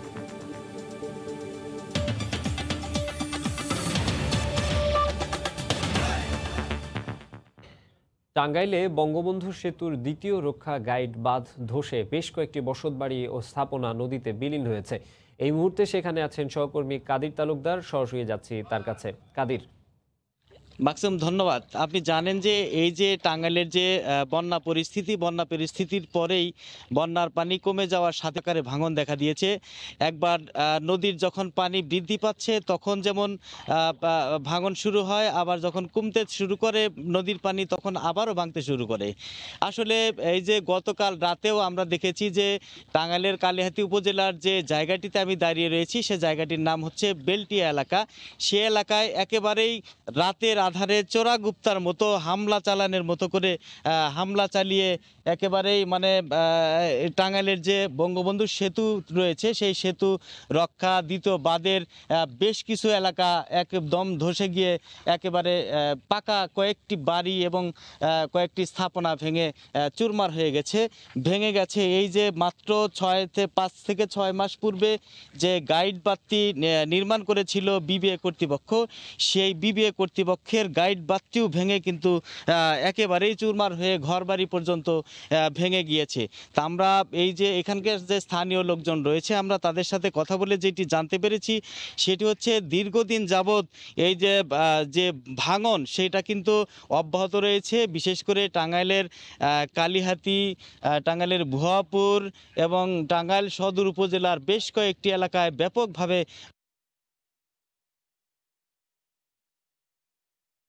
তো এক সপ্তাহ পূর্বে টাঙ্গাইলের যে সদর উপজেলার চরপৌলি এলাকা রয়েছে সেই চরপৌলি এলাকায় ব্যাপক ভাঙন দেখা দেয়। সেই ভাঙনে 100 বছরের একটি পুরনো মসজিদটিও কিন্তু ভেঙে চূর্ণ হয়ে যায়। এখন পর্যন্ত কিন্তু এই যে তীব্র ভাঙন, সেই ভাঙনে এখন পর্যন্ত কিন্তু পানি উন্নয়ন বোর্ড কিন্তু ভেঙে চুরমার হয়ে যায়। এখন পর্যন্ত কিন্তু এই যে ভাঙন, তীব্র ভাঙন, সেই ভাঙনে এখন পর্যন্ত কিন্তু পানি উন্নয়ন বোর্ড কর্তৃপক্ষ যে এই যে ভাঙন রক্ষার যে ব্যবস্থা নেওয়া সেইটি কিন্তু এখন পর্যন্ত নেয়নি। এই যে গতকাল যে ভেঙেছে, এই যে আমার পিছনে আপনি দেখতে পাচ্ছেন যে বেলটিয়া এলাকায় যে ভাঙন হয়েছে, এখন পর্যন্ত কিন্তু টাঙ্গাইলের যে পানি উন্নয়ন বোর্ড কর্তৃপক্ষ তারা কিন্তু এখন পর্যন্ত আসেনি। আমি কথা বলেছিলাম গতকাল কালিহাতী উপজেলার একটি এলাকায় আছে, সেখানে ভাঙন শুরু হয়েছিল, সেখানে আমি গিয়েছিলাম, সেখানেও কিন্তু কোনো রকম ব্যবস্থা গ্রহণ করেনি পানি উন্নয়ন বোর্ড। যেই কারণে আসলে প্রতিদিনই মানুষের ঘরবাড়ি নদীগর্ভ বিলীন হয়ে সর্বশান্ত হয়ে পড়েছে। এখন পর্যন্ত প্রায় শতাধিক ঘরবাড়ি এই গত এক সপ্তাহের মধ্যে ভেঙে চুরমার হয়েছে এবং এই যে তার পাশে যে বাড়িঘরগুলো রয়েছে সেই বাড়িঘরগুলো কিন্তু ব্যাপকভাবে হুমকির মুখে রয়েছে। তা গত 3 দিন আগে টাঙ্গাইলে প্রতিমন্ত্রী এসেছিলেন, সেই প্রতিমন্ত্রী এসে কিন্তু কথা দিয়েছেন যে আসলে এই যে ভাঙন রক্ষায় বাঁধ নির্মাণ করা হবে। এর পূর্বে অনেক জনপ্রতিনিধি এসে কথা দিয়েছেন যে এখানে টাঙ্গাইল বঙ্গবন্ধু সেতু থেকে শুরু করে এই নদীর পাড় দিয়ে বাঁধ নির্মাণ করা হবে, কিন্তু তারা কিন্তু শুধু প্রতিশ্রুতি তারা পেয়েছে, এখন পর্যন্ত কিন্তু কার্যকরী কোনো পদক্ষেপ তারা দেখতে পারেনি। আবার নতুন করে পরশুদিন প্রতিমন্ত্রী এসেছিলেন, প্রতিমন্ত্রী এসে আবারও সাধারণ মানুষকে আশ্বস্ত করেছেন। তিনি বলেছেন যে এই যে বঙ্গবন্ধু সেতুর পূর্ব পারে যে ভাঙন, প্রতি বছরই ভাঙনের শিকার হতে হয় মানুষকে, সেই ভাঙনের রক্ষায় আসলে সরকারের পক্ষ থেকে এখানে বাঁধ নির্মাণ করা হবে, যা সেই কারণে বাঁধটি নির্মাণ হলে কিন্তু মানুষের এই যে ঘরবাড়ি ভেঙে যাবে না, মানুষ কিন্তু সর্বশান্ত হবে না। মানুষ এখন মানুষের সাথে আমরা কথা বলেছি, ভাঙন কবলিত মানুষের সাথে, তারা বলেছে যে আসলে আমরা যতটুক না ত্রাণ সহযোগিতা চাচ্ছি তার চাইতে বেশি চাচ্ছি হচ্ছে আমাদের যে এখানকার যে বাঁধ, সেই বাঁধটি যদি নির্মাণ করা হয় তাহলে কিন্তু মানুষ প্রতি বছরই যে শত শত হাজার হাজার মানুষ কিন্তু বন্যার কবলে পড়ে, ভাঙনের কবলে পড়ে সর্বশান্ত হয়ে পড়ে, এই ভাঙন থেকে কিন্তু মানুষ রক্ষা হবে আর সর্বশান্ত হবে না, এটাই আমাদেরকে জানিয়েছেন। আর আমরা কথা বলেছিলাম পানি উন্নয়ন বোর্ডের সাথে, তারা আমাদেরকে যে বিষয়টি জানিয়েছে যে এই যে ভাঙন আসলে রক্ষা করতে গেলে আসলে ব্যাপক পরিমাণে টাকা প্রয়োজন। সেই টাকার কারণে আসলে আমরা ওইভাবে ইচ্ছে করলেও বা আমরা হুট করেই কোনো করতে পারি না, যে কারণে আসলে পানি উন্নয়ন বোর্ড বলছে এমন ধরনের কথা। আবার যে আমি যে ইনফরমেশনটি দিয়েছিলাম যে টাঙ্গাইল সদর উপজেলার যে চরপৌলি এলাকায় একটি 100 বছরের মসজিদ ভেঙে গেছে, সেই মসজিদটি আসলে ভেঙে যাওয়ার পরে কিন্তু আজকে আমরা যতটুকু জানতে পেরেছি যে আজকে থেকে জিও ব্যাগ ফেলার কার্যক্রম পানি উন্নয়ন বোর্ড হাতে নিয়েছে। তো এই ছিল আসলে আমার কাছ থেকে টাঙ্গাইলের বঙ্গবন্ধু সেতু পূর্ব পারের যে সেতু বাঁধ রয়েছে সেই বাঁধ এলাকার থেকে বিস্তারিত। মাকসুম, টাঙ্গাইল থেকে নদী ভাঙনের খবর জানাচ্ছিলেন সহকর্মী কাদির তালুকদার। লিচু, কাঁঠাল, পেয়ারার পর এবার মাল্টা চাষ করে সফল হয়েছেন ব্রাহ্মণবাড়িয়ার কৃষকেরা। সবুজ জাতের মাল্টার বাম্পার ফলনে খুশি তারা। অল্প পুঁজিতে বেশি লাভ হওয়ায় বাণিজ্যিকভাবে মাল্টা চাষ করছেন তারা। উজ্জ্বল চক্রবর্তীর পাঠানো তথ্য ও জুয়েলুর রহমানের ছবি নিয়ে রিপোর্ট। থোকায় থোকায় গাছে গাছে ঝুলছে সবুজ জাতের মালটা। ত্রিপুরা সীমান্তবর্তী ব্রাহ্মণবাড়িয়ার বিজয়নগর উপজেলার নোয়াবাদী, মেরনাশি, বিষ্ণুপুর, পাহাড়পুর, আখাউড়ার আজমপুর, আমুদাবাদ, রাজাপুর এবং কসবার বিভিন্ন এলাকায় এখন বাণিজ্যিকভাবে চাষ করা হচ্ছে সুস্বাদু রসালো এ ফল। শুরুতে এই ফলটির চাষাবাদ নিয়ে কিছুটা শঙ্কায় থাকলেও বাম্পার ফলনে খুশি কৃষকেরা। বাগানটা করতে প্রায় 50-60 হাজার টাকা খরচ হয়েছে। এবছর আশা করি 2 থেকে 2.5 লক্ষ টাকা বিক্রি করতে হবে। এবার বাম্পার ফলন হয়েছে। 120 টাকা থেকে 130 টাকা কেজি করে বিক্রি হয়। অনেক দূর দূর থেকে পাইকারি আসে। মাল্টা চাষের জন্য মাটির গুণাগুণ উপযোগী হওয়ায় এবং আবহাওয়া অনুকূলে থাকায় পতিত জমিতে মাল্টা চাষে আগ্রহের কথা জানান অন্য কৃষকরাও। এই বাগানটা দেখে আমাদের অনেক আগ্রহ সৃষ্টি হয়েছে, উদ্বুদ্ধ হয়েছি আমরা সবাই আশাবাদী করবার লাগে। 2 বছর আগে সাইট্রাস ভিলেজ প্রজেক্টের আওতায় কৃষকদের বিনামূল্যে মাল্টার চারা সহ কৃষি উপকরণ বিতরণ করা হয় বলে জানান স্থানীয় কৃষি কর্মকর্তা। অত্র এলাকায় ফল চাষের জন্য সত্যি খুব চমৎকার একটি পরিবেশ, আবহাওয়া, বিশেষ করে মাটি, জলবায়ু। 76 হেক্টর জমিতে মোট এবার মাল্টা আবাদ হয়েছে এবং এবছরে আবহাওয়া অনুকূলে থাকার কারণে বিজয়নগর থেকে শুরু করে বেশ কয়েকটি উপজেলাতে আমাদের ব্যাপক পরিমাণে মাল্টা আবাদ হয়েছে। কৃষি বিভাগের তথ্য মতে জেলায় মোট 1880টি বসতবাড়ি ও বাগানে মাল্টার আবাদ হয়েছে। এসব বাগান থেকে 17 মেট্রিক টন মাল্টা উৎপাদনের আশা রয়েছে, যার বাজার মূল্য প্রায় 13 কোটি টাকা। সময় সংবাদ, ব্রাহ্মণবাড়িয়া। ক্রেতা বিক্রেতার হাক ডাকে সরগরম হয়ে উঠেছে মুন্সিগঞ্জের মাওয়া মাছ বাজার। সেখানে আছেন সহকর্মী নাসির উদ্দিন উজ্জ্বল। সরাসরি যাব তার কাছে। নাসির,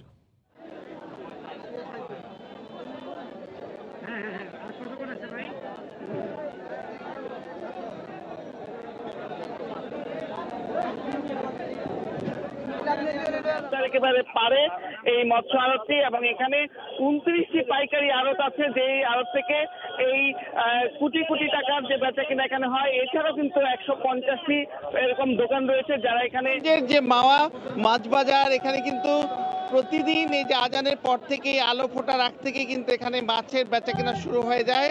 এবং আপনি দেখতে পাচ্ছেন যে ইলিশের যে এখানে যেভাবে পসরা সাজানো হয়েছে, এরকম কিন্তু প্রতিদিন এখানে এই 50 থেকে 70 মেট্রিক টন ইলিশ এখানে ওঠে এবং পদ্মার একেবারে পারে এই মৎস্য আড়তটি। এবং এখানে 29টি পাইকারি আড়ত আছে, যেই আড়ত থেকে এই কোটি কোটি টাকার যে বেচা কিনা এখানে হয়। এছাড়াও কিন্তু 150টি এরকম দোকান রয়েছে যারা এখানে পাইকারি এবং খুচরা নদী, এই পদ্মা নদীর পুরো বেল্টে সুরেশ্বর এবং আশপাশের যেসব এলাকা আছে এখান থেকে কিন্তু জেলেরা এই মাছগুলো ধরে তারা নিয়ে আসেন এই বাজারে। এবং এই বাজারে নিয়ে আসার কারণ হচ্ছে যে এখানে কিন্তু প্রচুর ক্রেতা বিক্রেতা থাকে, সে কারণে এখানে আসেন। এবং এটি কিন্তু স্বাধীনতার 3 বছর পর, এখন থেকে প্রায় 47 বছর আগে থেকে এই ঋষিবাড়ির পাশেই এই মাছের হাটটি বসা শুরু হয়। এবং প্রথম কিন্তু মাত্র 7 জন আড়তদার ছিল, এখন পর্যায়ক্রমে এটির পরিধি অনেক বেড়ে গেছে। এবং পদ্মা সেতুর কারণে কিন্তু এই ঋষিবাড়ি থেকে স্থানান্তর করে এই হাটটি নিয়ে আসার পাশে, এটা একটু ছোট পরিসর, কিন্তু এখানে রাস্তা এবং এখানকার জায়গাটি অনেক সংকীর্ণ থাকার কারণে কিন্তু অনেক সমস্যা হচ্ছে। এই যে এইখানকার মাছের যে আড়তদার আছেন এবং ক্রেতা বিক্রেতা আছেন সবাই বলছেন যে এত বড় আড়ত এবং এখানে ট্রাক নিয়ে বা বিভিন্ন রকম যে এই যানবাহন নিয়ে তাদের মাছ নিতে আনতে খুবই সমস্যা হয়। এবং আজকে মাছ আড়ত পাইকারি বিক্রি করছেন তারা বলছিলেন যে বড় আকারে ইলিশ যেগুলো নাকি প্রায় 2 কেজি ওজনের এরকম ইলিশের দাম এখানে কিন্তু আজকে বিক্রি হচ্ছে 1100 টাকা কেজি দরে, আর মিডিয়াম যেগুলো আছে যে 1 কেজি ওজন এগুলো বিক্রি হচ্ছে 900 টাকা কেজি দরে, আর ছোট ইলিশ বিক্রি হচ্ছে কিন্তু আজকে 600 টাকা কেজি দরে। এবং আপনারা জানেন যে এই মা ইলিশ রক্ষার জন্য কিন্তু এই যে মা ইলিশ যে রক্ষার জন্য কিন্তু সরকার যে ঘোষণা করেছেন আগামী যে এই 14 অক্টোবর থেকে এই 7 এপ্রিল 23 দিন কিন্তু এই ইলিশ বেচা কিনা বন্ধ থাকবে এবং ধরা নিষিদ্ধ আছে।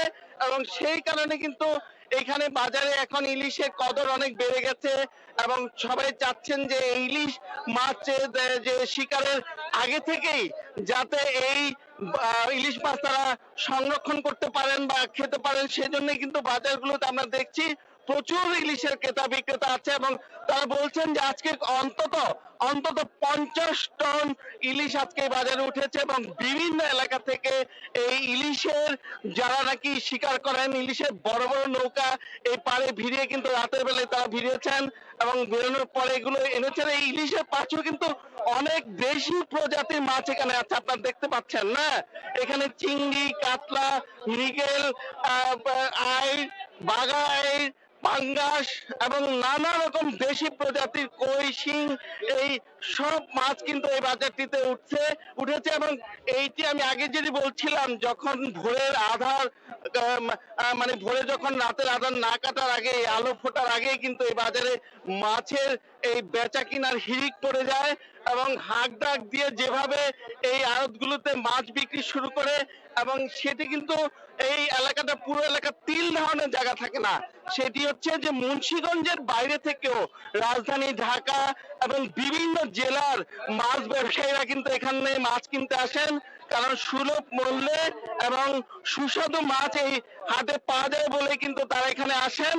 এবং এইখানকার যারা ইলিশ বিক্রেতা তারা বলছিলেন যে এই পদ্মার ইলিশের সুস্বাদুর কারণে কিন্তু এখানে আসেন এবং যারা মাছ বিক্রেতা ছাড়াও কিন্তু ব্যক্তি উদ্যোগে এখানে বিভিন্ন বিয়ে শাদীর অনুষ্ঠানে কিন্তু যারা বেশি মাছ কিনতে চান তারা এই বাজারে চলে আসেন পাইকারি মাছ কেনার জন্য। আর অনেকে কিন্তু শখের বসে রাজধানী ঢাকা থেকে ভোরবেলা বা রাতেই গাড়ি নিয়ে এখানে অপেক্ষা করেন এবং যখন এই মাছের হাট শুরু হয় তখনই কিন্তু তারা এই সুস্বাদু ইলিশ তারা কিন্তু কিনে নিয়ে যান এবং এখানে এই বরফে করে বিভিন্ন ভাবে কিন্তু তারা এই ইলিশকে এখান থেকে প্রক্রিয়াজাত করে নেন। এবং তারা বলছিলেন যে ইন্ডিয়া যে ভারতে ইলিশ রপ্তানি হচ্ছে সেই কারণে একটু ইলিশের চাহিদা এখানে বেশি এবং এই পদ্মা থেকে কিন্তু প্রচুর পরিমাণ ইলিশ এই ভারতে যাচ্ছে। এই ছিল এই যে মুন্সিগঞ্জের শিমুলিয়া আর পাশে যে এই মাছের আড়ত বা মাছের বাজার এখানকার সর্বশেষ। মাকসুদ। মুন্সিগঞ্জের মাওয়া মাছ বাজার থেকে যোগ দিয়েছিলেন সহকর্মী নাসির উদ্দিন উজ্জ্বল। আবহাওয়া যেমনই হোক, বিশ্বের বিভিন্ন দেশে কৃষি খামার গড়ে তুলছেন বাংলাদেশিরা। ফ্রান্সেও এমনই এক কৃষি খামার গড়েছেন বাংলাদেশের আইয়ুব আলী। প্রবাসী বাংলাদেশিরা উৎসাহ পাচ্ছেন তার এমন কাজে। ফ্রান্স থেকে লুৎফুর রহমান বাবুর রিপোর্ট। কৃষি নির্ভর বাংলাদেশের মানুষ পৃথিবীর যে প্রান্তে গেছেন সেখানেই ছড়িয়েছেন ফসলের সুবাস। একসময় শুধু মধ্যপ্রাচ্যের দেশগুলোই বাংলাদেশিরা আবাদ করলেও এখন বাদ যাচ্ছে না শীতপ্রধান ইউরোপের বিভিন্ন দেশ। ফ্রান্সেও এমনই এক কৃষি খামার গড়ে তুলেছেন বাংলাদেশের আইয়ুব আলী। রাজধানী প্যারিস থেকে 200 কিলোমিটার দূরে এক গ্রামে আইয়ুব আলীর এই কৃষি খামার। ইউরোপে এসেও কেন কৃষিকে বেছে নিলেন সে কথা বলতে গিয়ে জানালেন, শখের বসে এই খামারটি গড়ে তুললেও দূর দূরান্ত থেকে আসা প্রবাসীরা উৎসাহ যোগাচ্ছে তার কাজে।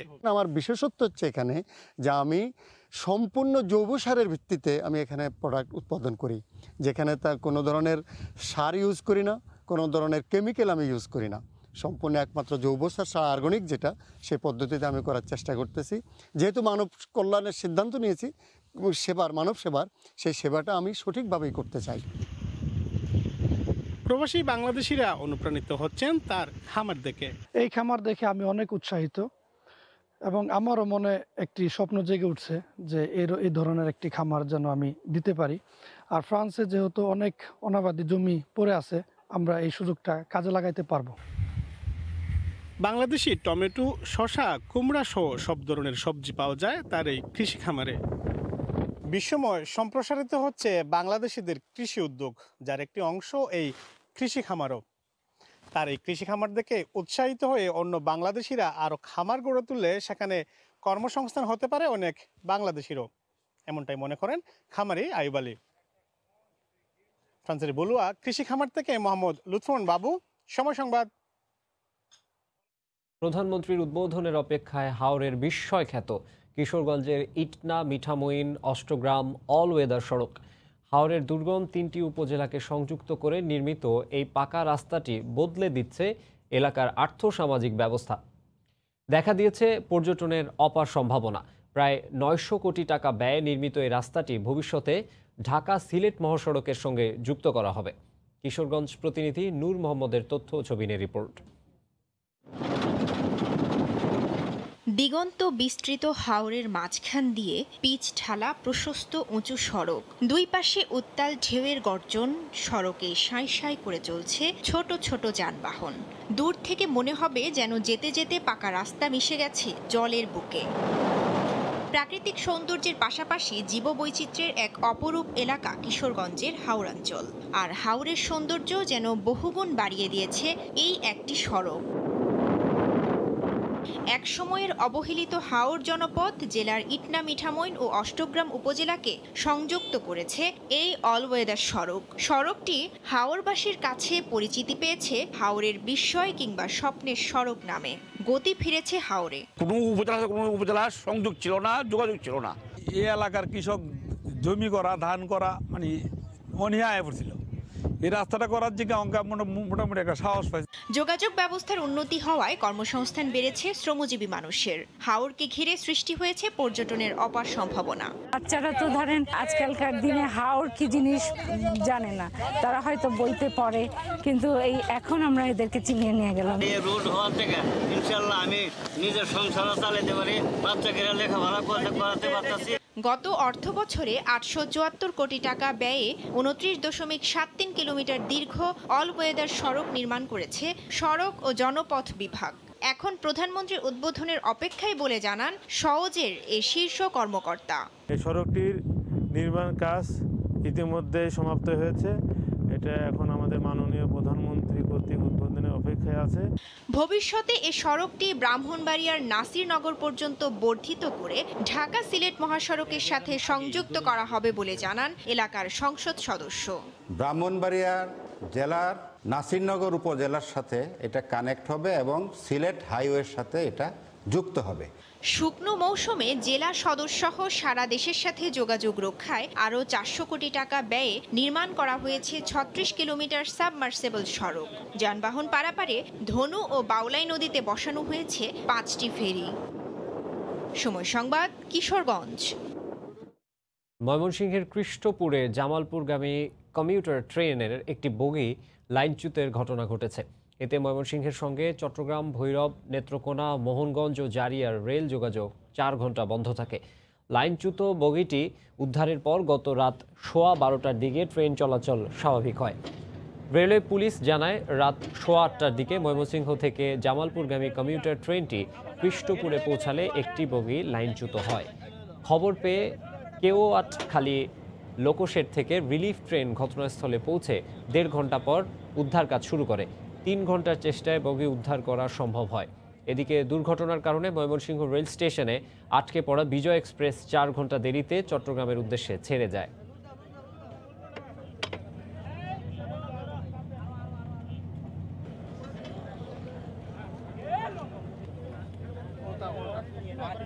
কম্পিউটারের 4 চাকা পরে গেছিল, অনেক জোরে শব্দ হয়েছিল, তো পরে আমরা বাসাতে দূরে আইছি। এখানে কাম করছো না, ভালো করে ময়লা আবর্জনা, পাথর হালানা। বগি লাইনচ্যুত হয়ে গেছে, যার কারণে আমাদের ট্রেন ছিল 8:30টায়, তো আমরা এখন অনেক দেরি হয়ে গেছে, আমরা 3 ঘন্টার মতো এখানে ওয়েট করতেছি। সামনের বগির 4টা চাকা লাঞ্ছিত হলে ওই রেল চলাচলে বিঘ্ন ঘটে। পরবর্তীতে উদ্ধারকারী ট্রেন এসে ওই লাঞ্ছিত বগিটি উদ্ধার করে এবং লাইন চলাচল স্বাভাবিক হয়।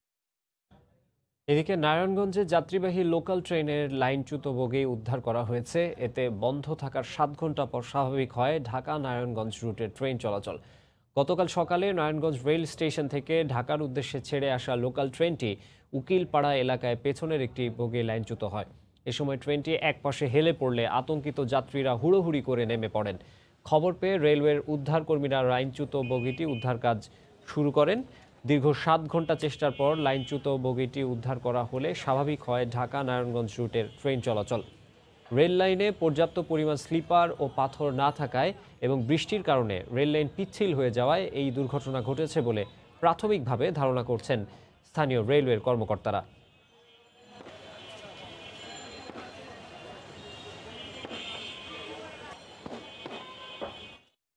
চট্টগ্রামের পাহাড়তলীতে একটি হিমায়িত খাদ্য প্রস্তুতকারী প্রতিষ্ঠানে ভয়াবহ আগুনের ঘটনা ঘটেছে। গতকাল সকালে সাগরিকা রোডের বিডি ফুড এবং সবজিয়ানা নামের দুটি প্রতিষ্ঠানের 3য় তলার কোল্ড স্টোরেজে আগুন লাগে। মুহূর্তেই আগুন কারখানার আশপাশে ছড়িয়ে পড়ে। প্রথমে ফায়ার সার্ভিসের 3টি ইউনিট এবং পরে আরও 7টি ইউনিটের প্রায় 2 ঘন্টার চেষ্টায় আগুন নিয়ন্ত্রণে আসে। ততক্ষণে পুড়ে ছাই হয়ে যায় কারখানার একটি বড় অংশ। প্রতিষ্ঠানটি মূলত বিদেশে হিমায়িত মাছ এবং সবজি রপ্তানির পাশাপাশি দেশের বাজারে রেডিমেড খাদ্য সরবরাহ করে থাকে। আগুনে 200 কোটি টাকা মূল্যের হিমায়িত মাছ ও সবজি নষ্ট হয়ে গেছে বলে দাবি কারখানা কর্তৃপক্ষের। 7টার দিকে আগুনটা লেগেছে, তখন আমাদের ফ্যাক্টরি বন্ধ ছিল। তো তখন কোনো লোকজন ছিল না। আমরা আস্তে আস্তে দেখি যে আগুন অনেক উপরে উঠে গেছে। আগুন লাগার সংবাদ পাওয়ার সঙ্গে সঙ্গে আগ্রাবাদ এবং বন্দর ফায়ার স্টেশনের মোট 10টা গাড়ি আগুনে অংশগ্রহণ করে আমরা আসি, দেখি ভেতরে বিষাক্ত ধোঁয়া। আমরা সরাসরি কাজ করতে পারতেছিলাম না। ব্রিদিং সেট করে আগুনে ঢোকার পরে আধা ঘন্টা চেষ্টার পরে আগুন নিয়ন্ত্রণে আসে। আগুনের সূত্রপাত এবং ক্ষয়ক্ষতির পরিমাণ এটা তদন্ত ছাড়া বলা যাবে না।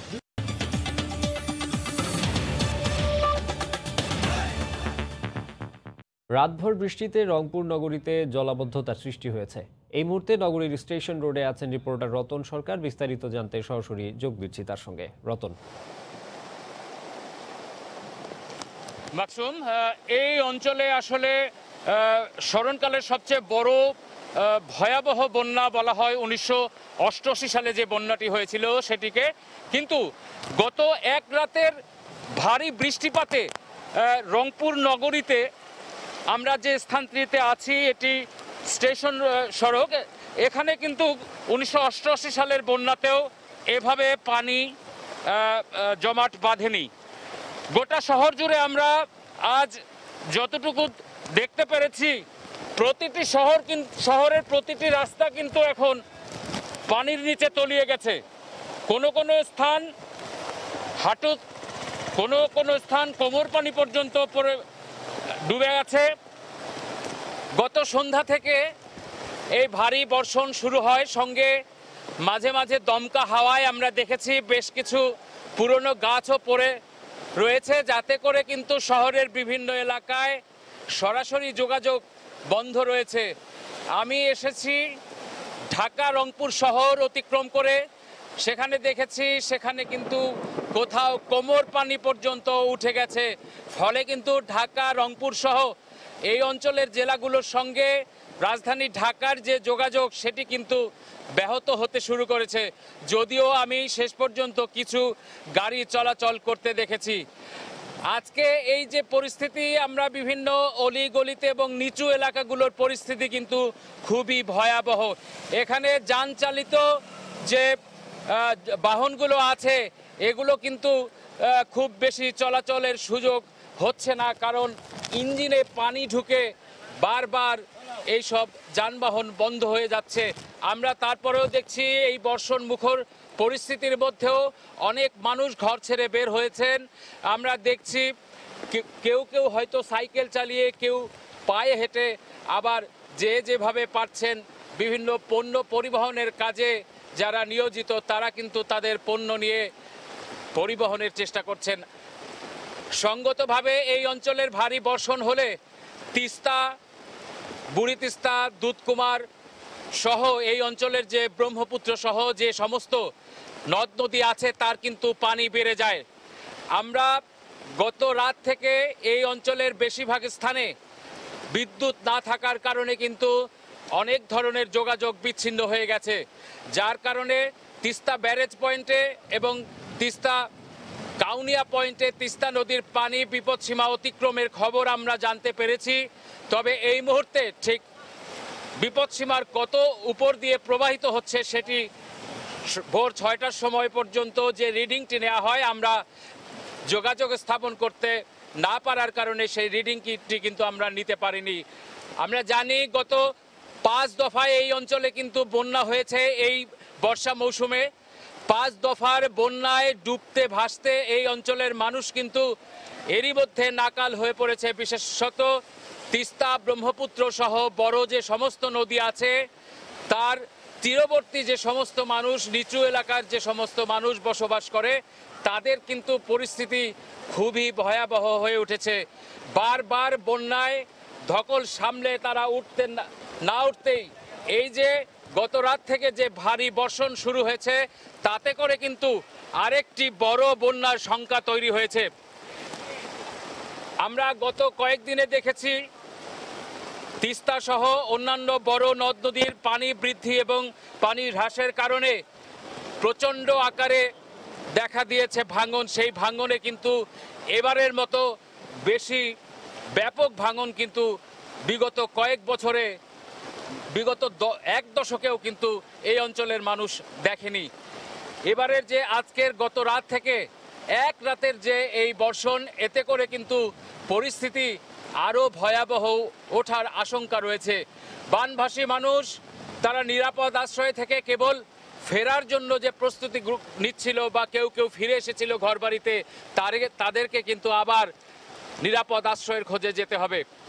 এদিকে এই বর্ষণের বা এই বন্যাকে কেন্দ্র করে এই অঞ্চলে সরকারি বেসরকারি যে স্বাভাবিক ত্রাণ তৎপরতা থাকে সেটি কিন্তু বারবারই সরকারের পক্ষ থেকে যতটুকু সম্ভব দেয়া হয়েছে, কিন্তু বরাবর যা হয় আসলে সরকারের এই সাহায্য সঠিক মানুষের হাত পর্যন্ত না পৌঁছানোয় অনেক মানুষ কিন্তু তাদের নিয়মিত খাদ্যের যে সংস্থান সেটি কিন্তু ব্যাহত হবার খবর আমরা পেয়েছি।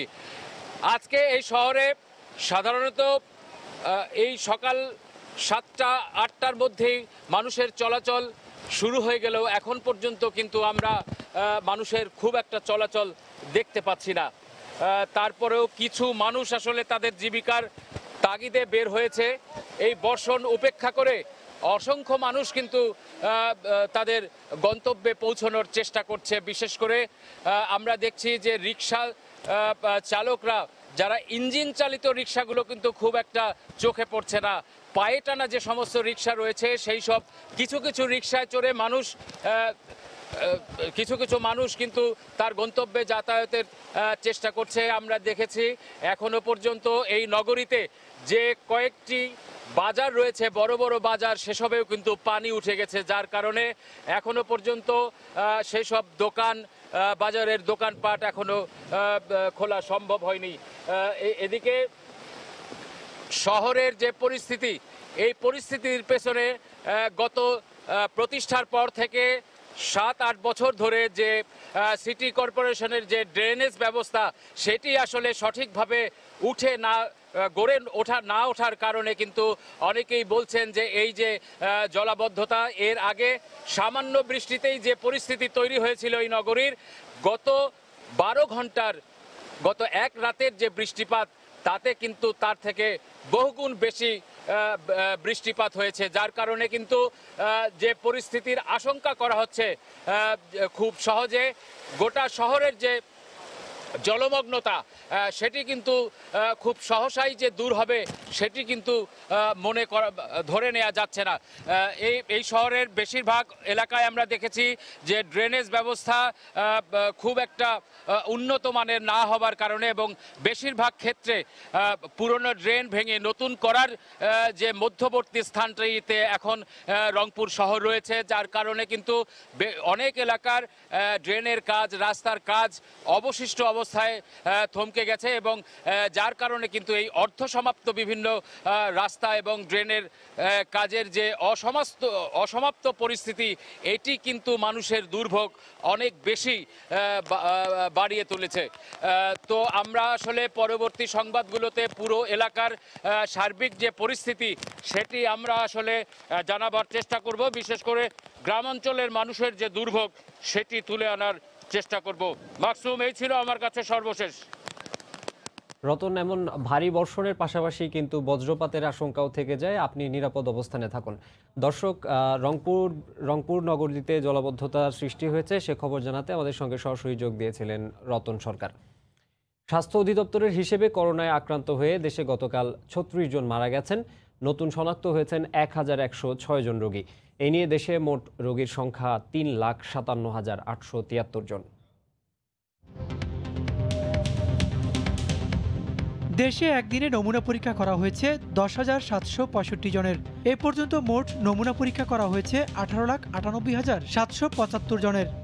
গত ২৪ ঘন্টায় নতুন করে ১,১০৬ জনের দেহে করোনা শনাক্ত হয়েছে।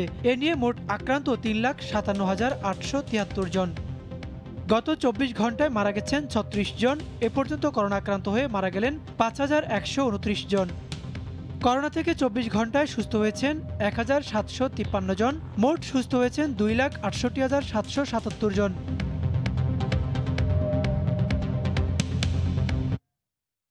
করোনা পরিস্থিতির উন্নতি হওয়ায় অস্ট্রেলিয়া মেলবোর্নে আজ শেষ হচ্ছে ৪র্থ পর্যায়ের লকডাউন। মোটামুটি সাফল্যের সঙ্গে করোনার দ্বিতীয় ধাক্কা সামলে নিলেও পদত্যাগ করেছেন ভিক্টোরিয়া রাজ্যের স্বাস্থ্যমন্ত্রী জেনি মিকোকোস। অস্ট্রেলিয়ার সার্বিক করোনা পরিস্থিতি জানাতে সরাসরি যুক্ত হচ্ছি সহকর্মী SM আমিনুল রুবেলের সঙ্গে। ধন্যবাদ মাকসুম, শুভ সকাল। অস্ট্রেলিয়াতে আজকে আসলেই শুভ সকাল। অস্ট্রেলিয়াতে করোনা পরিস্থিতি, সার্বিক পরিস্থিতি তুলনামূলক উন্নতি হয়েছে। গতকালকে মেলবোর্নে করোনা আক্রান্ত রোগীর সংখ্যা ছিল ১৩ জন, আজকে সেই সংখ্যাটি ১৬ জন। খুব বেশি করোনা আক্রান্ত নতুন রোগীর সংখ্যা বাড়ছে না, ধীরে ধীরে কমতে শুরু করেছে। তো মেলবোর্ন আপনারা জানেন যে ৪র্থ পর্যায়ে লকডাউনে আছে এবং ভিক্টোরিয়া অঙ্গরাজ্য ৩য় পর্যায়ে লকডাউনে আছে। সেটির আসলে শিথিলতা দেখা যাবে আগামীকালকে থেকে। প্রায় ৩ মাসেরও বেশি সময় যাবৎ মেলবোর্ন লকডাউনে ছিল এবং একটু পরেই, এখনও আপডেট আসেনি, কিছুক্ষণ পরে কিন্তু ভিক্টোরিয়া অঙ্গরাজ্যে যে প্রিমিয়ার আছেন ড্যানিয়েল অ্যান্ড্রুজ, তিনি কিন্তু লাইভে টেলিভিশনে জাতির উদ্দেশ্যে ভাষণ দিবেন এবং আগামী ২-৩ মাসে অস্ট্রেলিয়ার মেলবোর্নবাসীর ভাগ্যে কী আছে সেটি তিনি বর্ণনা করবেন। ধারণা করা হচ্ছে যে জনজীবনে শিথিলতা আসবে, যে ধরনের রেস্ট্রিকশনের ভিতর দিয়ে মেলবোর্ন গত ৩.৫ মাসে গিয়েছিল সেই রেস্ট্রিকশনগুলো কমতে শুরু করবে। আপনাদেরকে মনে করিয়ে দেই যে গত ১ মাসে কিন্তু কয়েকটি লকডাউন প্রোটেস্ট হয়েছে মেলবোর্নে। সেখানে কিন্তু পুলিশের সাথে সাধারণ জনগণের ধস্তাধস্তি, মারামারি হয়েছে, যে মানুষ আসলে বাসায় আটকে থাকতে থাকতে বিরক্ত হয়ে গেছে। সেই মার্চ মাস থেকে শুরু করে জুন পর্যন্ত, এবং জুনে আবার এই লকডাউনের রেস্ট্রিকশন বাড়িয়ে দেওয়া হয় এবং এখন পর্যন্ত সেটি কিন্তু চলছে। মাঝখানে কিন্তু কিছুদিন যাবৎ সেখানে কারফিউ জারি ছিল। একটি দেশের, একটি শহরে যদি কারফিউ থাকে, স্বাভাবিকভাবে মানুষ বাসায় থাকতে থাকতে আসলে মানসিকভাবে অসুস্থ হয়ে যায়। তো ধারণা করা হচ্ছে আগামীকালকে থেকে কিছু নতুন স্কুল, কলেজ, ব্যবসা বাণিজ্য খুলতে শুরু করবে, মানুষ বাসা থেকে বেরিয়ে আসবে, তাদের রেস্ট্রিকশন কমে যাবে এবং জনজীবন কিছুটা স্বাভাবিক হতে শুরু করবে। আপনারা আবহাওয়া দেখতে পাচ্ছেন যে অস্ট্রেলিয়া কিন্তু শীত চলে গেছে, এখন বসন্তকাল চলছে। স্বাভাবিকভাবেই ওয়েদার ভালো হওয়াতে মানুষজন বাসা থেকে বের হয়ে আসতে চাচ্ছে আসলে। এছাড়া অস্ট্রেলিয়ার গতকালকে অস্ট্রেলিয়ার ভিক্টোরিয়া অঙ্গরাজ্যের স্বাস্থ্যমন্ত্রী জেনি, তিনি কিন্তু পদত্যাগ করেছেন। তার বিরুদ্ধে যে অভিযোগ আনা হয়েছে সেটি কিন্তু ভয়াবহ। যদিও তিনি দায়িত্ব সেভাবে স্বীকার করেননি, তবে তার বিরুদ্ধে অভিযোগটি ভয়াবহ। অভিযোগটি এটি যে অস্ট্রেলিয়া মেলবোর্নে যে কোয়ারেন্টাইন হোটেলগুলো আছে, সেখানে যে অস্ট্রেলিয়াতে যেসব যাত্রী এসেছিল, ইন্টারন্যাশনাল যাত্রী অস্ট্রেলিয়াতে এসে মেলবোর্নে ছিল হোটেলে, সেই কোয়ারেন্টাইন ব্যবস্থাটি তিনি কিন্তু দায়িত্ব সঠিকভাবে পালন করতে পারেননি। সেখানে কেউ কেউ আসলে কোয়ারেন্টাইনে থাকা অবস্থায় নেগেটিভ টেস্ট হয়েছিল এবং তারা যখন শহরে বের হয়েছে, তারা যখন মানুষের সাথে মিশে গেছে, দেখা গেছে যে তাদের আসলে করোনা আছে। কিছু দুর্ঘটনাটা সেখানে ঘটেছিল গত কয়েক মাসে। এটি আসলে কঠিন একটি প্রসেস। 5 স্টার হোটেলগুলোতে প্রত্যেকটি রুমে আলাদা আলাদা করে এক একজনকে রাখা হয়েছে। তো সেখান থেকে অনেকে বেরিয়ে এসেছে, হয়তোবা ধারণা করা হচ্ছে এই কারণে মেলবোর্নে করোনা পরিস্থিতি ভালো হতে অনেক সময় লেগে গেছে, 3 মাসের চেয়েও বেশি সময় লেগে গেছে। তো তিনি দায়িত্ব স্বীকার করে গতকালকে কিন্তু পদত্যাগ করেছেন। যদিও প্রিমিয়ার জানিয়েছেন যে এটি কিন্তু সঠিক সময় নয় পদত্যাগের জন্য, কারণ হচ্ছে যে পরিস্থিতি তুলনামূলক ভালো হতে শুরু করেছিল। যদিও তিনি তার মন্ত্রীর পক্ষে তেমন কিছু সাপোর্টিভ কথা বলেননি। ধারণা করা হচ্ছে দ্রুতই নতুন একজন স্বাস্থ্যমন্ত্রী সেখানে আসবে। এছাড়া আরেকটি খবর আমাদের কাছে আছে যে ওয়েস্টার্ন অস্ট্রেলিয়াতে গভীর সমুদ্রে একটি জাহাজ সেখানে কিন্তু নোঙর করা আছে, যেটি ফিলিপিন থেকে এসেছিল অস্ট্রেলিয়াতে মালবাহী একটি জাহাজ। সেখানে প্রথমে 2 জনকে ক্রুকে করোনা আক্রান্ত অবস্থায় পাওয়া গেছে, তাদেরকে চিকিৎসার জন্য শহরে নিয়ে আসা হয়েছিল এবং গতকালকে দেখা গেছে সেখানে আরও 9 জন ক্রু করোনা আক্রান্ত হয়েছে এবং ধারণা করা হচ্ছে বাকিরাও হয়তোবা করোনা আক্রান্ত হয়ে থাকতে পারে। এই কারণে তাদেরকে শহরে না এনে তাদের কাছে চিকিৎসা টিম পাঠানো হয়েছে এবং আশা করা হচ্ছে যে ওয়েস্টার্ন অস্ট্রেলিয়া এতদিন যে সুস্থ অবস্থায় ছিল সেখানে করোনা আক্রান্ত রোগীর সংখ্যা বেশি ছিল না, সেটি তাদের কারণে যেন বেড়ে না যায়। এ ছিল অস্ট্রেলিয়া থেকে আমার কাছে করোনার সার্বিক পরিস্থিতির সর্বশেষ। ধন্যবাদ। SM আমিনুল রুবেল জানাচ্ছিলেন অস্ট্রেলিয়ার করোনা পরিস্থিতির খবর। এখন থেকে সর্বোচ্চ 3 বছরের মধ্যে ইতালীয় নাগরিকত্ব লাভ করতে পারবেন আবেদনকারীরা।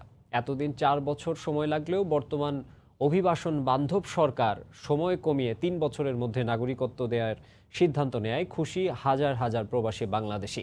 ইতালির ভেনিস থেকে বিস্তারিত জানাচ্ছেন মাকসুদ রহমান।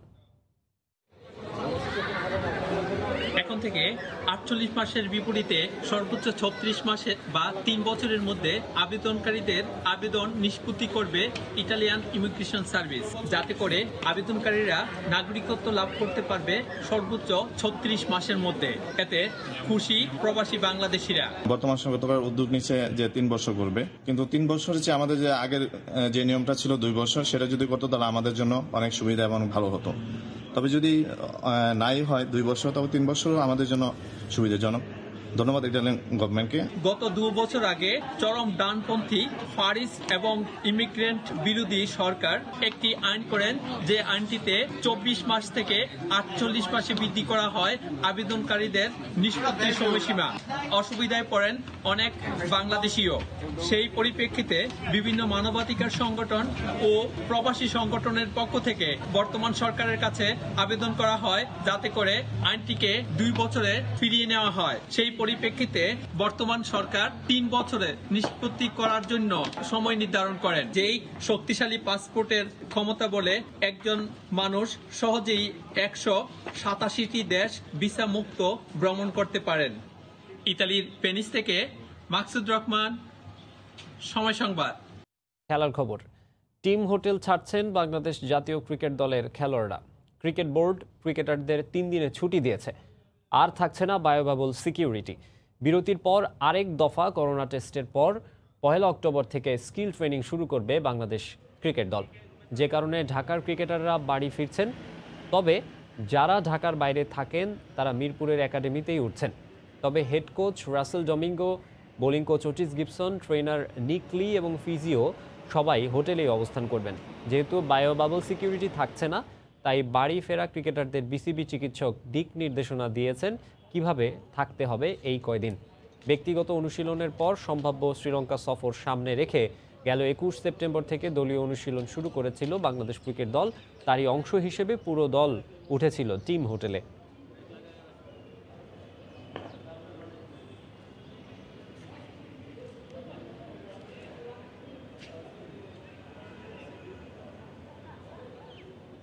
বায়োসিকের বাবলের মধ্যে ঢুকলে আমরা সেফ থাকবো।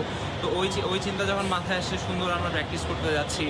আর আগেও আমি ন্যাশনাল টিমে ক্যাম্প করেছি, কিন্তু এই ক্যাম্পটা পুরোটাই আলাদা, কারণ এরকম ফ্যাসিলিটিস, এরকম নতুন পরিবেশে আগে ক্যাম্পটা কখনো হয়নি।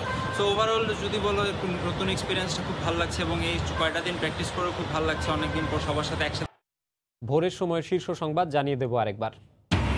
করোনার ভ্যাকসিনকে বৈশ্বিক সম্পদ বিবেচনার আহ্বান প্রধানমন্ত্রীর।